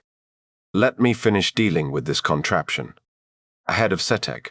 Let's do that," said Oberon, as an ember of something he had thought gone with biotransference flickered deep in his breast. Zandrek did some more plucking and tutting after that, before rummaging through his parchments and cursing loudly. "There's a bloody page missing." Oberon wondered what Zandrek meant, until he remembered. When they had last met, in the garden, Oberon had taken one of the pages of what he had assumed to be Zandrek's poetry. He had been haunted with the feeling that he might never see his master again, or that if he did, he would not want to reminisce on their final encounter, and so he had slipped it into a pocket dimension, as a sort of keepsake. It was a matter of moments to summon it back, and he hoped to slip it beside Zandrek before the old Nemesaur could notice he had it. But no sooner had it appeared in his hand than Zandrek's own shot out to snatch it up. "You old thief, Oberon!" cried Zandrek, delighted. "You rascal!" "Ah, but I always knew you for the sentimental fool that you were, and I'm grateful for it too. If that page had been lost, well, we'd be hard-pressed to find our way out of this mess now. I don't mind telling you. But, as it happens, there it is." After a fair bit of chin-scratching and murmuring over the final page, Zandrek collected all the documents together and tucked them away. Then, moving his staff cautiously to the inner ring, he tapped 3 symbols with smug precision, and waited, said Zandrek, crestfallen. And then, after a moment, he disappeared. Oberon just had time to begin wondering where he had gone before he vanished as well. It was not like a normal translation.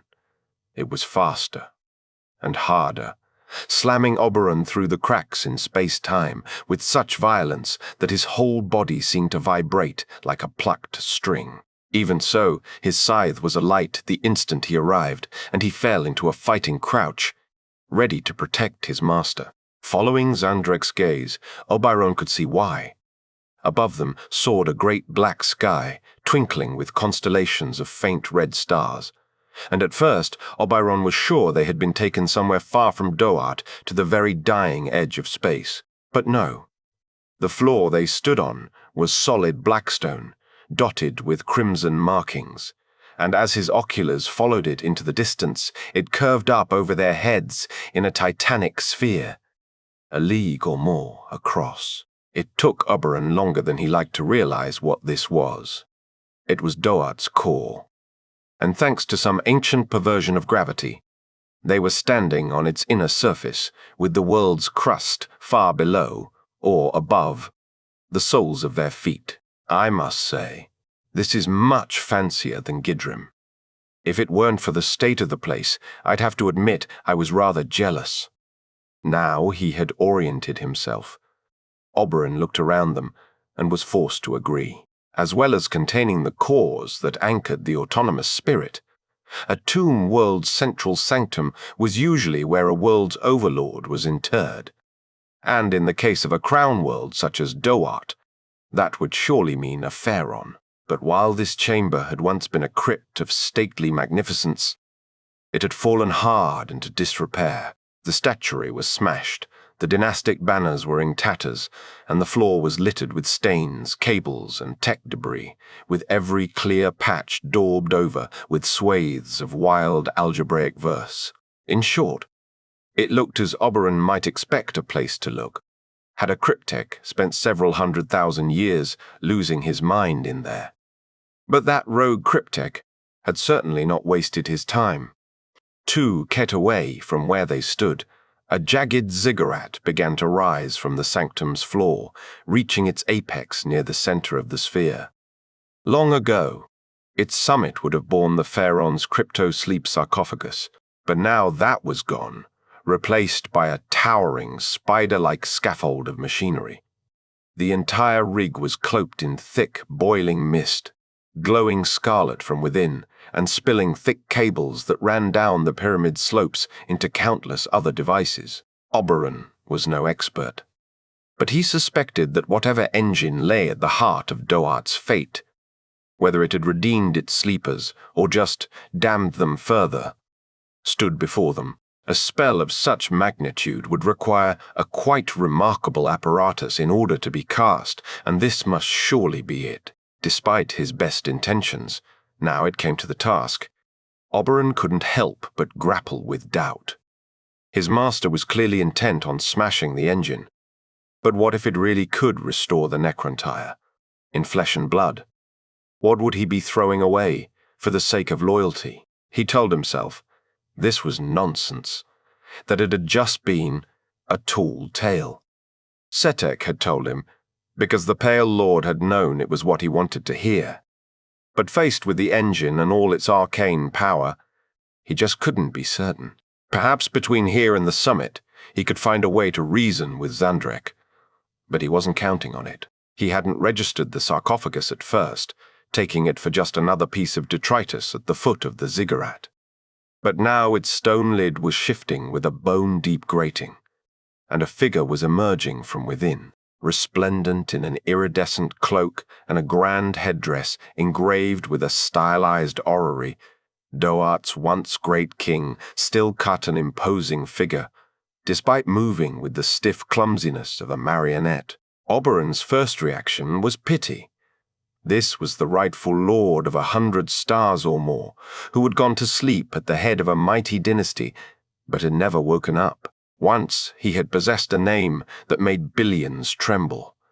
But now his legacy was nothing, and he was little more than a drone, to be thrown in their way as the severed world's last, sad line of defense.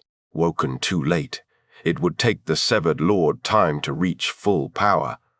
Time it did not have, with Oberon and his blade just a few paces away. But the Varguard could not simply dispatch it like a sick beast. Even on his own account, Oberon could not conceive of treating a Pharaon with such disrespect, even if it was just a husk. And Zandrek believed in nothing more than he believed in a noble's right to a fair duel. Fallen though this creature surely was, the Nemesaur would no doubt insist that Oberon allow it time to prepare itself. "What are you waiting for?" yelled Zandrek, throwing out his arm at the shambling atrocity as if protesting the unfair ruling of a pit-fight umpire. "Stab the damn thing in the face." Well, he had never killed a Pharaon before, and although he relished the novelty, he thought it best not to dwell on it, in case he developed a taste for regicide. Then, he noticed that Zandrek was applauding. "Very pragmatic, Oberon. Disrespect, worthy of death, on paper at least, but no one need ever tell the Stormlord, eh?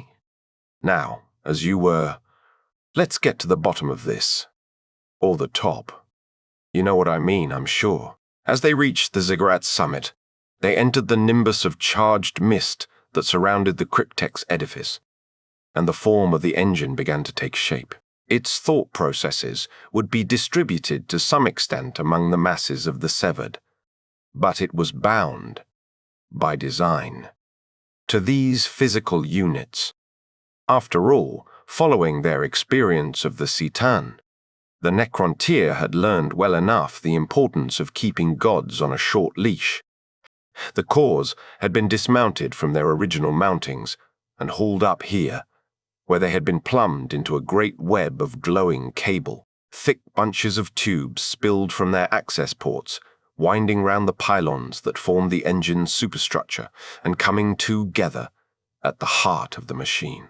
Following their twisting path, Oberon's gaze was led to the hollow at the engine's center, where something horrible stared back at him.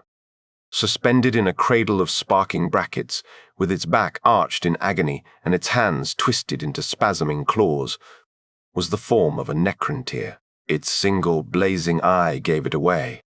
This had to be the machine's architect, the mad cryptech who had turned his crown world into a monster. The creature's body seemed somehow insubstantial and painful to focus on, as if it were trapped perpetually in the instant of translation, and it was surrounded by a halo of something that was either blinding light or throbbing darkness. The radiation emanating from the cryptech's form would have been enough to turn any living thing into a slurry of broken-down cells, and the whole assembly threw out a ferocious, scorching heat. Zandrek and Oberon stood on the summit before the thing, and stared, intoned Zandrek. in a whisper of horror, before adding a curse so brutally coarse it astonished Obyron. He had no idea Zandrek knew words like that. "What happened here?" said Obyron, as a phantom shiver ran down the back of his neck. "It seems that whatever magic this thing sought to enact, it paid a terrible price," said Zandrek, and Oberon murmured in assent. He could not begin to fathom what dark bargain the Cryptek had struck in its meddling with the fundament of the cosmos. Had this been the final self-immolation required to seal the annihilation of every mind in Doat? Or had it been a sacrifice? The taking on of a nightmarish fate in order to free a whole world from the shackles of biotransference. Obyron was grateful when Zandrek interrupted his thoughts. "My faithful Obyron, and it is connected, somehow, to whatever animates the ghouls of this world. Then we can put this foul interlude behind us and have a much overdue conversation with our good friend, Setek." "Why wait?" said a languid voice from behind them, and Oberon turned around to find the pale Nemesaur leaning casually against a shattered statue of Doat's Pharaon at the edge of the summit. There was no sign of Sepa or Sata, but the Vargard knew better than to presume Setek had come alone. Anyway, the skittering beasts were far less dangerous than Setek's tongue, and Oberon didn't intend to let the bastard say another word. Oberon charged. Perhaps there was room for a little more regicide today, all things considered. He made it about 5 cubits, before Setek raised one palm and knocked him flat on his back, with the same blast of force he had unleashed on the bridge. The impact seemed to rock his mind even more savagely than it did his body, and as he struggled to lift himself, he had no choice but to listen, as Setek drawled on. "Indeed, maybe there's still time for you to avoid making a drastic mistake." "I've made no mistakes beyond listening to you," snapped Oberon, straining to rise with half-numb limbs. "So I lied," shrugged Setek. "I'm astonished you ever assumed differently. But if it's truth you want, so be it. Yes, I want Duat's treasure for myself. And yes, I've used you both to get hold of it. Zandrek might be a fool, but he is a very clever fool. And I knew that if his mind was seeded with just the most tantalizing hint of Doat's secrets, he'd eventually find a way to crack his way into this nut. In which case, why have you spent the whole campaign trying to convince me to kill him?" growled Oberon, reaching a knee. "You bloody moron, Obyron. You don't think I didn't realize after Zandrek's little collapse that the best way to get you both back in fighting form was to try and drive you apart? A little jeopardy, a little intrigue. And there you both were, master and servant, back together at last, and ready to hand me Doat on a plate. And not just in the decoration, either. They're quantum bonded. Where one goes, the other can always follow. Honestly, do you really think I would have been so gauche as to have them forged identically out of a sense of affection? But in the time it had taken Setek to finish gloating, Oberon had regained his feet and was advancing on the pale lord, braced in a low crouch. "All right then, Oberon," said Setek, standing up straight. "I can see this will come to violence. You might even win, but before you engage, let me offer you one more truth." His eyes narrowed then, and Oberon paused mid-step. "That's why I want it. As a weapon, to wipe out rival dynasties and puppet their legions. Join me, and you'll be a traitor in the short term, but you might just save your people." But for all his attempts at analysis, all he could think of were his Nemesaur's words, as he had sermonized on the barge above the battlefield during their previous campaign. Will without honor is nothing, I'm afraid, and infuriating though he surely was, Zandrek's wisdom had never been proved wrong yet. Without a further thought, Oberon cranked his perception suite up to near maximum settings and hurled his war scythe at Setek. By the time the pale lord had time to cry out in shock, The blade was embedded in his chest, pinning him to the statue behind him through his central reactor. Although grave, the wound would heal. But it had never been intended as a killing blow. The action's main purpose had been to buy Oberon time to counter the real threat. And so, as soon as the scythe's shaft left his hand, he turned and sprinted for Zandrek, reaching the Nemesaur just in time to knock him out of the path of the pouncing Scolopendra. Of course, Setek's whole revelatory speech had just been a ploy to distract them both, as the Canoptex had prowled up the sides of the ziggurat towards Zandrek. Oberon had acted with microseconds to spare. Even so, the odds were stacked against him. He'd fought these beasts before, and barely escaped with his life, and that had been without the prone form of Zandrek to keep from their snapping mandibles or Setek moments away from freeing himself and join. And as if that weren't challenge enough, he'd just thrown away his only weapon, besides his fists. So, fists it was. Grabbing the antenna of the construct as it surged past, he wrenched with all his strength, steering the clattering abomination right into the path of its twin as it leapt from the mist, vaulting onto the back of the second creature. It was Sata, he saw now. He pounded away at its headcase with blows that would have shattered a tank's armor, but left only dents in its shell. Still, it was enough. His armor held. And so rather than try to shake Seppa loose, Oberon pulled the monster closer, gripping its bladed mouthparts even as they chewed at him. Reaching an arm round Seppa's neck to take the beast into a crushing headlock, he let it bear down on him with all its weight, then pivoted suddenly, throwing the construct sideways. But Sata was already up and striking once again. Oberon dodged, hoping to grab its antennae just as he had grabbed Seppa's at the start of the fight. But his fists closed on nothing. The awful thing had phased out. Just in time. No matter, thought Oberon, activating the Ghost Walk mantle. He too had developed new tricks since Yama. With the mantle online, Oberon could slip in and out of reality just as easily as either of the Canoptex, and his training gave him the edge over their animal instincts. If they had been focusing on him alone, he would have been worn down quickly, but the Scolopendra seemed intent on reaching Zandrek, and for all that, he was no brawler.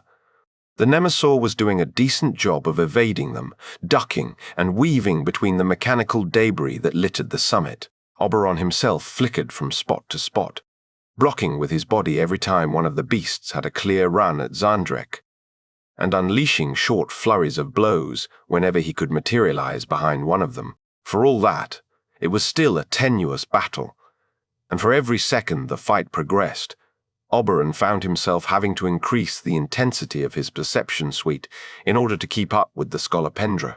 He was already fighting on the ruinous metabolic plateau that had cost him so dearly during the Battle of the First Sepulchral Hall, and if all pushed further, he would inflict catastrophic damage on what remained of his mind. As he tore a leg from Seta, he forgot the city of his birth. With every blow struck, another understanding deserted him, as if whatever remained of his mortal self was caving in beneath his fists. But still he fought on, to protect his lord. Eventually, Oberon reached his limits. He found himself stood beside Zandrek, fists raised as the Scolopendra circled around them in the strange, dark glow of the Cryptex engine. Both Canoptex were heavily damaged by now, but they were by no means out of action, and it would take a monumental effort to keep them at bay. Oberon knew he could finish the monsters off, or at least cripple them for as long as it would take to deal with their master. But he also knew what that would cost, because it was the richest memory he had, Yama. Could he really sacrifice that? Could he give up his most precious memories of his master? The very foundations their eternity together had been built upon, in order to save him. As the wounded constructs slithered forwards, Oberon glanced sideways at Zandrek, and Zandrek looked back with the strangest kindness, as if he understood. The Vargard knew then that he had nothing to lose at all. He could forget every moment of Yama, but Zandrek would remember, and as sure as the void was cold, Zandrek would tell him those stories again. This time, they would be new. Wishing he could smile, Oberon nodded to the old general and pushed himself to a state so elevated he became lost in it. A short forever later, Oberon woke, unsure of where he was, looking down a hill of broad black stairs at the smoking carcasses of two strange metal creatures. He was puzzled by that, and his body hurt very much, but he had the nagging feeling there was something he needed to deal with, and that it was possibly behind him. Turning with the slowness of a sleepwalker, Oberon saw a sight he couldn't piece together at all, until reality hit him like a hammer. That was Zandrek, his master, who he loved, but couldn't remember meeting, running over. It felt as if the world were moving too slowly beneath his feet. But then he remembered what his chronosense was, and let it sink to its regular level. Things sped up considerably then, and in no time he was behind the person he hated. He found himself trying to calculate the optimum way of disarming his master's assailant, but he was extremely tired, and so elected to take the most direct option. Oberon kicked the bone-colored figure extremely hard in the leg, and he crumpled to the floor. Before he could get up, Oberon leapt on top of him. Zandrek was saying something, and so was the person he hated, but Oberon couldn't really hear them properly over the sounds of his fists. They were making huge dents in the pale figure's faceplate, and it felt very good, so he kept smashing them down. He paused after a while to see if the person was dead, but he wasn't. In fact, he was trying to speak again, but Oberon had had enough of that. Hauling the battered body to its feet, Oberon grabbed it by the neck and dragged it towards the horrible red light. It got hotter and hotter as he got closer, but Oberon didn't care. There was another figure in the light, something with one eye, but Oberon did not really care about that either. The pale creature started shrieking then, but that just made Oberon more angry. He really wanted it to shut up. So he shoved its face in the light. The light burned his hands, and that was all right, because it was burning the person who he hated much worse. The longer he held their head in the light, the brighter the light got, until it started to flicker and flare. Whatever was making the light, he was fairly sure he was breaking it, and that this was a risky thing to do. But he was even more sure it needed doing. So he carried on. At last, there was a very loud bang, and the light went out altogether. Something like a body fell from the place where the one-eyed thing had been, and turned to dust as it hit the floor. That was confusing. But the pale creature was still in his hands, and its face was black and melted now. It was still alive, somehow, but it wouldn't be talking anymore. Then, as messages he couldn't understand blinked in and out at the edges of his vision, Oberon fell to his knees. He tried to get up again, but he only sank further down, and blackness rose to meet him. When Oberon woke again, he tried to gasp before remembering that he had no lungs. His vision was covered in glyph pings, messages from his own systems, warning him of catastrophic damage, imminent shutdown, and multiple failed attempts at reboot. Surveying the extent of the ruin he had inflicted on his own mind, he was astonished he had come back online at all. But there he was, sitting on the floor at the top of the ziggurat, and there was Zandrek sitting beside him. He still had no idea how he knew Zandrek, but he was sure it would come in time, had fallen into darkness, as had every light in the enormous chamber. The only illumination now came from his own running lights, and Zandrek's, casting a pool of dim green across the darkness of the stone floor. But as the structure beneath them trembled, and a deep rumble emanated from far below it, he suspected the situation was a little more precarious than it seemed. "Well fought, old friend," said Zandrek, with companionable warmth. "You really ought to have rested more, But we need to leave. I must commend your rather straightforward method of dealing with the sorcerer's engine, and it very much appears to have done the trick. Doat has gone off like a light, and its legions with it, but without the engine, I fear the stability of the planet itself won't last, so we'd be much better off in orbit. Are you ready for a short jaunt up to the Heractis? Oberon nearly said yes, but then he remembered the engine's true purpose, or what it might have been. But our souls, Zandrek. The machine, it could give us our souls back. It could give us our bodies. Please, Lord, let's at least take part of it with us, so we can know for sure. Oh, dear Vargard, why do you hold on to such things? You must let the thought of this awful contraption go. Zandrek put an arm round him in consolation and continued. Let me pose you this thought, Oberon, in the hope it will bring you ease. What do you think caused you to hold true to me for all this time? Despite all the power you might have enjoyed through betrayal, if it were not a soul, what can love but a being with a soul? Even if we all ceased to be flesh and blood millions of years ago, which of course I don't believe for a moment. Zandrek actually winked. Wouldn't it have suited us better to live in denial of that, as some fools might say I had done? Wouldn't it be better, Oberon, just to accept our fate and enjoy immortality for the everlasting life of merry campaigning it has proved to be? Oberon stared hard at Zandrek, unsure of what he was hearing. You old bastard. You knew all along. I knew nothing of the sort, old friend.